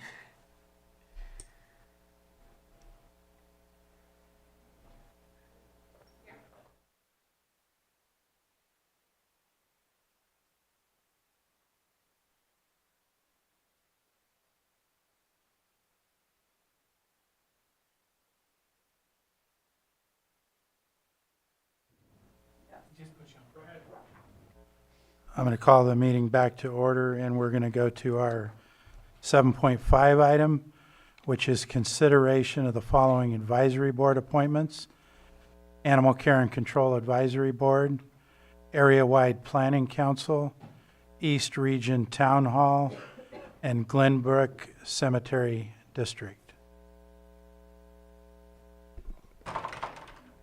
And do we have any board discussion or questions for staff or the board at this point? So I have a public confession that I need to make. Last time that we were together 2 weeks ago on February 11th, James Burton's application was here, and I completely forgot I had a conversation with Chair Crandall, who said, please approve James Burton. That was reminded to me when I was trying to run something back and forth, and I just completely failed to memorize that direction from him. And so today, even though Chair Crandall just left, I would like to take the opportunity to fix my last mistake and make sure that we approve James Burton to Earth. Okay, any Are we further? starting with animal control? Animal Control is the first one. And I have no issues with District 2 application. Ryan Peterson is in charge of animal control in Clear Lake, and it's good for him and Lake County Animal Control to be a part of those meetings together to better understand each other's activities and perspectives. So I think we need to open to the public, or unless there's further board conversations. Charmaine Weldon, too. So we open up to the public if there's any, should I do one item at a time, Lloyd, or can I open to the public for all of these? So at this point, I'm going to open it to the public comment for all of the applications, all of the committees that are under consideration. Do we have anybody in the chamber who wishes to speak?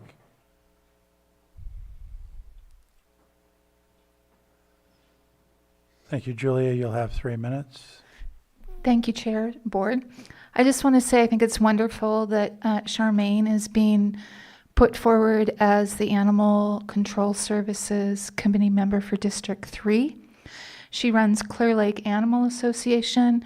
She is working diligently with all rescues around the region. She's the one that put together the pet fix from meetings that we were having. I'm very pleased to see that. So please do approve her application today. Thank you. Thank you. Johanna, do we have anybody in Zoom? No hands in Zoom. I'm going to go ahead and close public comment and bring it back to the board. And Supervisor Sabatier has a comment. And while I will not disagree whatsoever that Charmaine is making great efforts, I do not know, I have not had any conversation with Chair Crandall, so unless someone else has, I'm uncertain what the decision would have been made. I can speak up for Jim Burton, but can't speak up specifically for Charmaine today, other than personally amazing. I have no information that I can offer from Chair Crandall. Do you think we should pull that for the next one, just to, Yeah. so that he's appointing his own? Okay, so we will make note that we're going to hold off on the District 3 Animal Control position until such time as Chair Crandall can be available, which should be next meeting. Okay, anything further? Mr. Chair, I move to approve Ryan Peterson to Animal Control Advisory Board for District 2. I'll second that. We have a motion and a second. All in favor, say aye. Aye. Aye. Opposed? Motion carries. I will move for your appointment of Danny Wynn, if you don't mind. Yes, please. Can't do it? Okay, I move that we appoint Danny Wynn to the LAPAC. Danny's amazing. Second. We have a motion and a second to appoint Danny Wynn to LAPAC. All in favor, say aye. Aye. Aye. Opposed? The motion carries. I move to approve James Burton to Earth. I'll second that. We have a motion and a second to appoint James Burton. All in favor, say aye. Aye. Aye. Opposed? Motion carries. I move that we appoint Stephen Barnes to the Glenbrook Cemetery. Second. We have a motion and a second to appoint Stephen Barnes to Glenbrook Cemetery. All in favor, say aye. Aye. Aye. Opposed? Motion carries.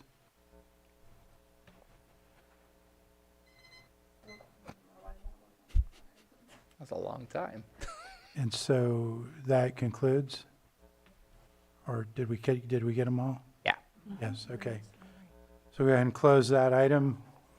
I'm going to call our 7.6 item, which is consideration of delegation to the Blue Ribbon Committee for the rehabilitation of Clear Lake.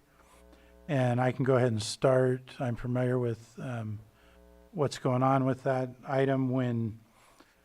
When this board on January 7th made our appointments to the different boards and committees, it was not made clear who was the primary and who was the alternate on the Blue Ribbon Committee.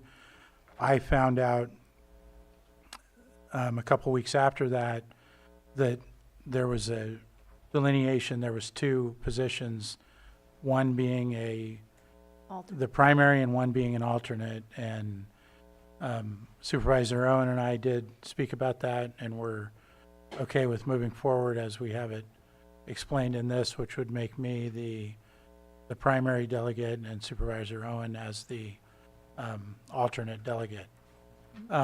Since we're on this topic, I do want to, I think I can bring this up, that in further research, I'm also aware that the Blue Ribbon Committee happened to set all of their meetings for 2025 back in December, with the exception of the one in March. The rest of the year have all been set on days that we are in session. So if that stays that way, we will not have a board member from the Board of Supervisors at any of these meetings other than the March meeting coming up next month. So before I get to Supervisor, I have talked to the Sam Miguel, I'm not sure of his title, the director or the coordinator of that program, and expressed that concern that really leaves our board out of this. And so we are planning on discussing that at the March 19th meeting. So we do have a planned discussion. Go ahead, Supervisor. So if I understand you correctly, other than March, every other meeting will be on Tuesday? That's correct. I would suspect that Assemblywoman Aguirre Curry would not be in concurrence, that we be left out of this conversation. But that's just my opinion on that. And so let us know what happens in March, because maybe we need to push that further up. Well, particularly with the setup or the legislation that formed that, it puts our Board of Supervisors as a member. So Yep. I think it has to be such that we can have a presence and a voice there. What's the day of the March meeting? I don't have it off the top of my head, but it's 3.5 weeks from now. So I can come back to the board if there's an issue, but if there's no further board comment at this point, we can open it to the public. Is there anybody in the chamber that would like to speak on this item?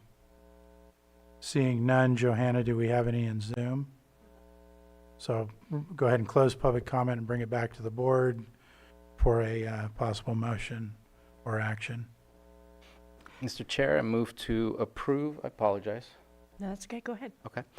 Move to approve the Blue Ribbon Committee Rehabilitation of Clear Lake with Vice Chair Rasmussen as the primary and Supervisor Owen as the alternate.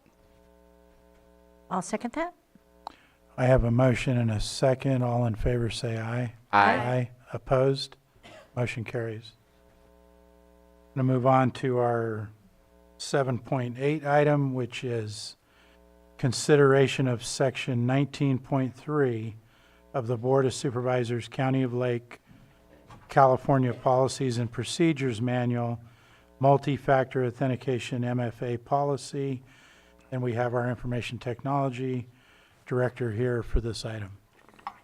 Good afternoon, Board. I'm Shane French, IT Director. Gotta turn it on. It's not on.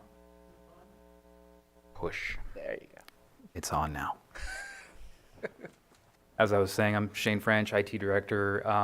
What you have before you is a policy, I guess, addition to our information technology-related policies to basically create a multi-factor authentication section.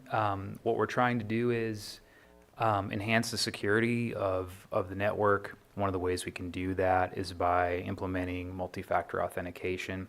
If you're not familiar with this, this is basically, in addition to a username and password, an additional factor such as an application on your phone that displays a code. I'm sure a lot of you have seen these things. It might be a text message. It can even be a fingerprint in some cases. But what we're kind of laying out here is a desire to implement this widely throughout the county and basically in every system that we can, and the methods by which we might do that. It talks a little bit about the expectations that that we would have for employees to, protect the multi-factor authentication device that they're going to be provisioned, and under what circumstances we might implement the service for logins of various types.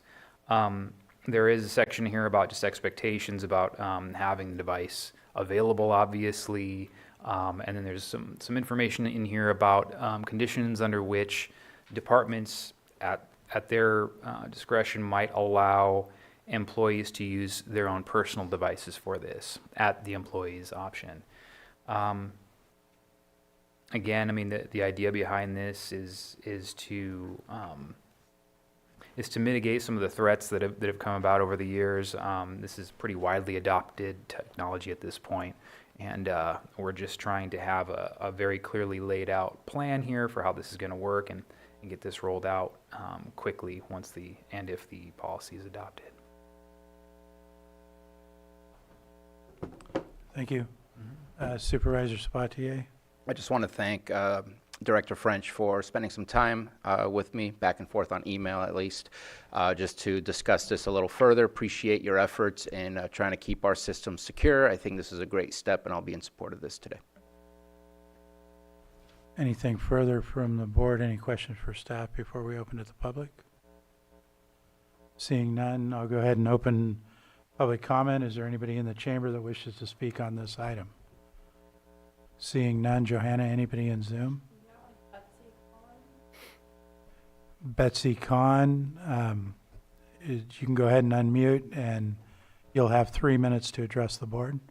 Thank you, Mr. Chair. Betsy Kahn, Upper Lake. I'm just wondering how this will affect the public interface with the county offices and agencies, since many people in the county do not have any kind of technology that would be able to authenticate, which is required for state and federal services, but we still have a lack of that capacity here for some of the members of the public. How will that affect us? Thank you. Director French, do you want to? Sure, yeah. I mean, I wouldn't expect it to affect anybody in the public at all, really. The policy applies to county employees, volunteers, contractors, vendors, but I don't even know that we could apply a policy to the public, right? But yeah, in this case, no effect to the public that I can see. Thank you. And Betsy, just this is really for protecting our systems being used by county staff. So I agree with Director French.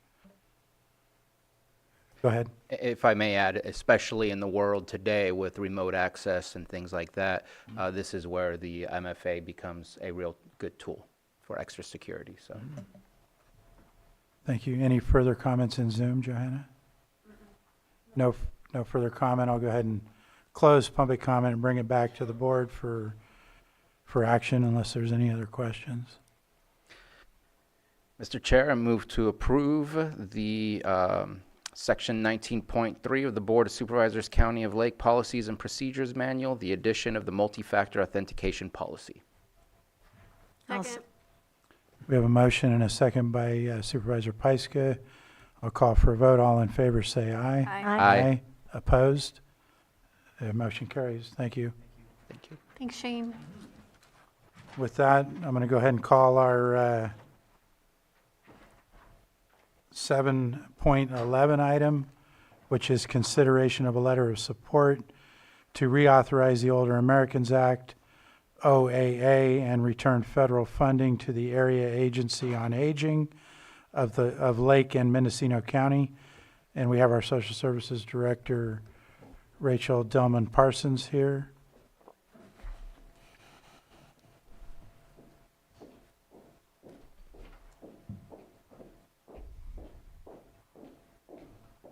Good morning, board, or afternoon even. My name is Rachel Dillman Parsons. I am the Social Services Director and the Executive Director for the Area Agency on Aging. And as you know from our brief update last month, the continuing resolution of the Congress's budget on December 20th did not include reauthorization of the Older Americans Act, which funds the Area Agency on Aging, among many other programs. The funding is used for the Senior Meals Program, including Meals on Wheels, and this is vital funding that we would like to see returned to support our most at-risk seniors. And that is where we are requesting this letter of support from you. Since we represent both Lake and Mendocino counties as the Area Agency on Aging, we did bring this letter to the Mendocino Board of Supervisors as well, and they did sign it and get it off to our congressional representatives. Lake County does have, or Lake and Mendocino County, AAA does have sufficient state funding to continue to provide these services through June 2025, but that is taking funding that would have otherwise gone to these senior centers to be used at their discretion. So it is still a loss of funding, even if we're able to find a way to continue these services. And Supervisor Sabatier. Yeah, thank you for bringing this to us after our last conversation, and I apologize for not catching this earlier, but if we can update that last line before the signature to "we urge you to take action now." The word "take" is missing. Oh, we urge you to action now. Yes, we'll get that fixed. Unless that was meant to be that way. I'm not sure. Supervisor Pyska? Yeah, I mean, we've had this discussion multiple times with AAA and in front of this board. We are, both our counties are doing this advocating, and this was the next step that we had planned to take, getting both boards to sign these letters. Supervisor Just Sabatier? as an addition, I apologize, since both Supervisor Pyska and myself are going to Washington, D.C., if it's possible to get a copy of that signed letter. I don't think we can provide enough of this to make sure that they're hearing and reading what we're asking for. Okay. Thank you. Any other comments from supervisors before I open to the public? And seeing none, is there anybody in the room that wishes to speak on this item? Nobody in the chamber. Johanna, do we have anybody on Zoom? I'll go ahead and close public comment and bring it back to the supervisors for action. Mr. Chair, I move that we approve the letter of support to congressional representatives calling for urgent action to reauthorize the Older Americans Act, OAA, and return federal funding to the Area Agency on Aging to prevent irreparable harm to seniors, and authorize the chair to sign. I'll second that. Chair Yeah. Rasmussen, if I may, your board may approve it and authorize the chair to sign as amended with the amendments. As amended. Okay, we have a corrected motion, which was seconded. Seconded. I'll go ahead and call for a vote. All in favor say aye. Aye. Aye. Opposed? Motion carries. Thank you. Now I'm going to go back to our 5.12 item that was pulled from consent earlier today. Apologize, let me get there. And this is setting as the Lake County Sanitation District Board of Directors. At this point, consideration of approval of a purchase of a 400 kW CAT generator from Peterson CAT for Southeast Wastewater Treatment Plant in the amount of $232,265.78, and authorize Special Districts Administrator to sign the purchase order. We have our district administrator here. I'll turn it over to her for the item, if she wants to make a brief comment. Good afternoon. This item was pulled from my understanding because we didn't write in here that we were waiving the competitive bid process. And we're using a Sourcewell contract, which was in essence a competitively bid process, but we needed to state that we're waiving the county competitive bid process and going with a Sourcewell contract. Okay, thank you. And I understand it was Supervisor Sabatier pulled the item. Do you have a comment? That was the only reason. I just want to make sure that we are able to move forward with the appropriate motion, and I would request that County Council provide some assistance as to what the wording of the waiving of the bidding process would be. I open to the public first. Don't believe there's any other comments from supervisors. Is there anybody in the public in the chamber that wishes to comment on this item? And nothing on Zoom either, so I'm going to go ahead and close public comment, bring it back to the board. The county council can provide assistance. Yes, thank you, Mr. Chair. So the first motion would be to waive the competitive bidding requirements under the county's purchasing ordinance pursuant to Lake County Code Section 2-38.4, which relates to cooperative purchases. So moved. I have a motion Second. and a second. I'll call for a vote. All in favor say aye. Aye. Aye. Opposed? Motion carries. And Mr. Chair, I move to approve the purchase of a 400 kilowatt CAT generator from Peterson CAT for Southeast Wastewater Treatment Plant in the amount of $232,265.78, and authorize Special Districts Administrator to sign the purchase order. I have a motion Second. and a second. I'll call for a vote. All in favor say aye. Aye. Opposed? Motion carries. Thanks, Robin. Thank you, Robin. And that concludes our regular items. I'm going to go ahead and move to calendars. And I'm going to start with Supervisor Pyska, if that's okay. Yes. Tomorrow, I have so many overlapping things. I'm not sure how I'm going to get through everything. I have an NCO board meeting, but I have a conflicting appointment. And then I have a meeting with some folks coming out of town from Integrated California Sustainable Insurance Strategy, Safer from Wildfires Framework. This is around home hardening. It looks like I'm going to figure out how to get to that one too. So all of my things are kind of piled up in the afternoon, so I'll figure that out. Thursday, I am traveling to DC.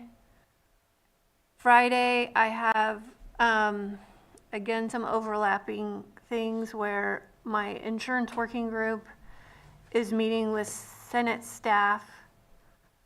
But at the same time, I've got my disaster response training with the FEMA task force, so I'm going to hurry back to the hotel and catch the last couple of hours of that. The rest of the conference, as planned, I guess. Traveling back Wednesday, I'm going to have to miss a couple things Wednesday. Thursday, contract negotiations with the geysers, and then we have geothermal advisory meeting, and then Friday, The 7th, I might actually be able to make the Resilience Hub work group, but I'm going to have to see how I'm doing when things settle down. And then meeting with CAO Parker on the 10th and then back on the 11th. Go ahead of me. Is that it, Supervisor? Yes. Okay. Move on to Supervisor Owen. Oh, okay. So I was hoping you'd go first.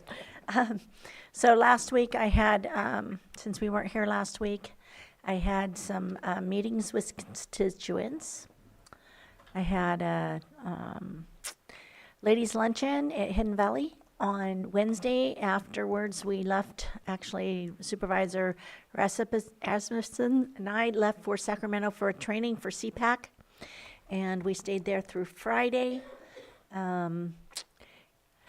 Took Saturday off, worked Sunday. This coming week, I have, I think we had Housing Commission meeting yesterday. Let me pick this up so I can read which one it is. I have a couple of meetings tomorrow, one with Nicole Flora, and that's for the Economic Development Corporation. And I also have another meeting, and I don't have the title of it, but I have the date and the time. I have some more meetings on Thursday, and Friday will be Planning Department. Oh, I just have down that the Planning Department's going to be closed. I also have the, I think the Middletown boys have made it to the playoffs, and they'll be playing tomorrow night in the playoff game in Middletown. Thank you, Supervisor Sabatier. So I'm gonna make an announcement, a couple announcements. Hopefully I won't get a email from Behavioral Health. I think we got the green light to say something publicly, but we, as the COC, we met with another COC, Monterey COC. I learned by going to CSAC that Luis Alejo, who used to be an assembly member, was the head of the COC in Monterey. So I figured let's go ahead and pick his brain on how we can navigate and best come up with better funding availability that we have been trying to get. And it was mentioned to us that we should be going after the encampment resolution grants. And we were under the impression that encampment resolution grant was more along the lines of kind of like the Santa Rosa cleanup that occurred on the trail out there, or some of the other things that we see in more urbanized environments. Well, it turns out the encampment resolution grant could be used for a single tent. It could be used for 3 tents. It's whatever we decide are encampments. And so we just got approved. We got $1.5 million that we're going to receive. And so our next meeting, I'm planning to put it on our COC agenda to create an ad hoc committee to start planning how that's going to be utilized. And it's perfect timing because we worked on the pick count. We know where people are. We know how many there are. And let's see how many we can impact. And I believe my recollection of the grant is we hope to impact up to 250 people. And so that's exciting. It's additional revenue streams that we have not seen in a while. However, on the other side, we're hearing that there may be some huge losses on HUD and the impact to funding for homelessness may be coming. We haven't seen anything yet, but I've seen, I think it was on an NPR article, could be up to 84% reduction in staffing in certain homeless programs. So that means either funding will go away or funding will be very delayed and slowed down. And others are talking about a 50% reduction in workforce in the HUD. So keeping an eye out just to see what that looks like, and hoping to have those conversations in DC to see if there's any better understanding. But I'm thinking DC is as confused as all the way down to the street level here. So we'll see what happens. The other one is I just put out the press release on March 13th, working with Supervisor Owen, as well as Fire Chief Willie Cepeda, Teresa Harberth, I believe I'm saying the right last name, from Lower Lake Community Action Committee, as well as the City of Clear Lake. We are looking to do a town hall to create a fire safe council and hopefully get people energized to creating fire-wise communities. And so it'll be on March 13th, which is a Thursday. It'll be at 6 p.m. in the Clear Lake City Hall chambers.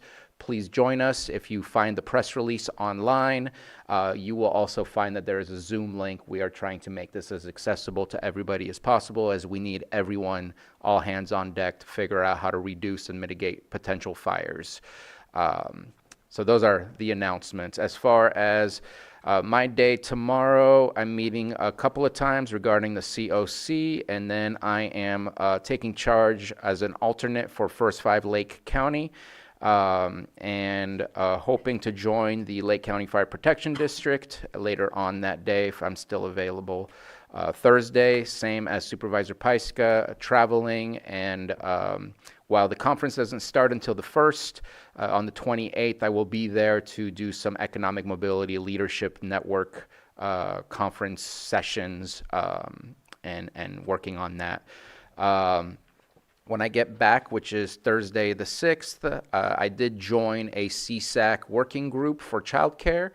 With my involvement in First Five and the knowledge that I've gained through there, I wanted to make sure that Lake County had a voice in that. And so we're having our first meeting. I believe it's Riverside, Chuck Washington. I think it's Riverside.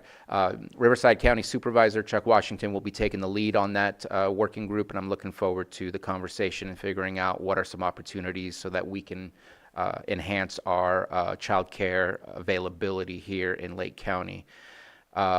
Later on that day, a COC General Board meeting will occur, and then I'll be hanging out at the Clear Lake City Council, seeing what's going on. And then at this moment in time, I am clear till a CAO meeting on that Monday and back here on the 11th. Thank you, Supervisor, and I just wanted to thank you and Supervisor Paiska for going back to DC this next week and advocating for us, and have a safe trip. I attended, going back to, since our last meeting, the APC and LTA meeting. Attended a BVAC meeting that same day with Supervisor Paiska, and we do have a full board out there now. We got a resignation. Oh, we did? I didn't know about it. Okay. No. Sorry to hear that. I met with, I'm not sure what their appropriate name, but I'll call it the Tobacco Initiative, regarding, I guess, an interview, just asking questions. It's one of the topics that will eventually come back to us with more ordinances related to that.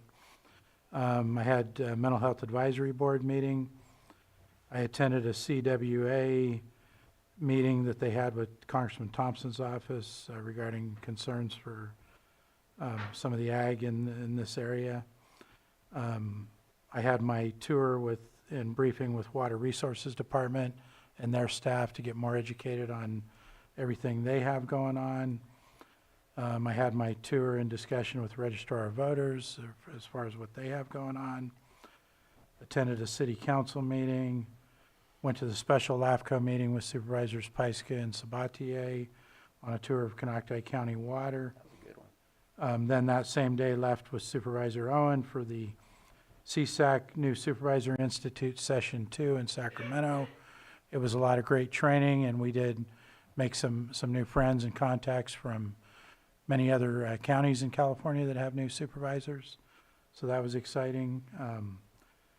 Then I came back on the weekend. I had a team on the Polar Plunge, which everybody that was helping with that raised the whole budget for their entire year for this fiscal year, or this next calendar year, for them to run that program. Scotts Valley Community Advisory Council meeting last night, which next month we're moving to broadcasting and recording thanks to Peg's assistance.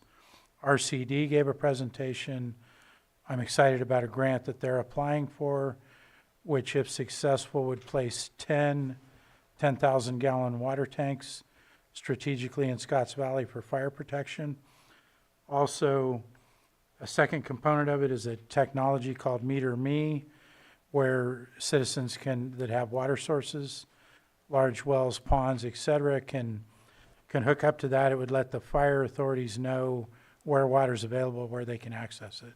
So I think that'd be great if the Resource Conservation District is successful there.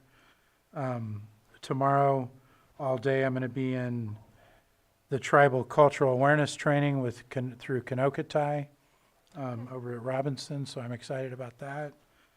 I have to speak at the judges' breakfast on Thursday, just regarding what my priorities in District 4. Let's see, I'm excited that we got 2 new planning commissioners coming. I plan to be at their swearing in on Thursday morning, and that will fill up our planning commission. Then I have a citizen science hitch training. I volunteered to help with hitch observations this spawning season. And then I'm going to be involved in the READ program of the first grade class on Friday. And that, yes, that concludes my report. Go ahead. I want to thank Helen Owen, Supervisor Owen, and CAO Parker for also presenting at the judges' breakfast this month. I'm the host, so you were my guests. And just so that it's public, my next guest is Vice Chair Rasmussen, but I will not be there, so there will not be a Brown Act violation. He will be on his own. I believe I've requested Mayor Kramer to introduce you. Yes. I'd like to add one more thing, too. For those of you that heard about the loss of the young girl in high school rodeo that lost her 3 horses down the canyon on Highway 20 last Sunday, we have a fundraiser at my ranch for her this Sunday. And we're going to be putting on yeah, it's really sad. Apparently, there was a malfunction with the vehicle pulling it and caused the horses to go down the canyon. So we're having a fundraiser for her this Sunday. Thank you for helping with that, and that concludes our reports. Before I announce the closed session items in title, we're going to take a 5-minute break.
I'm going to call the meeting back to order after returning from our break and announce the closed session items. We are going to remove and pend for a future date item 9.1, which is public employee evaluation for Health Services Director. Moving on to 9.2, we are going to pull and also pend for a future date the public employee evaluation title Air Pollution Control Officer. The next item, 9.3 in closed session, will be public employee evaluation title Animal Control Director.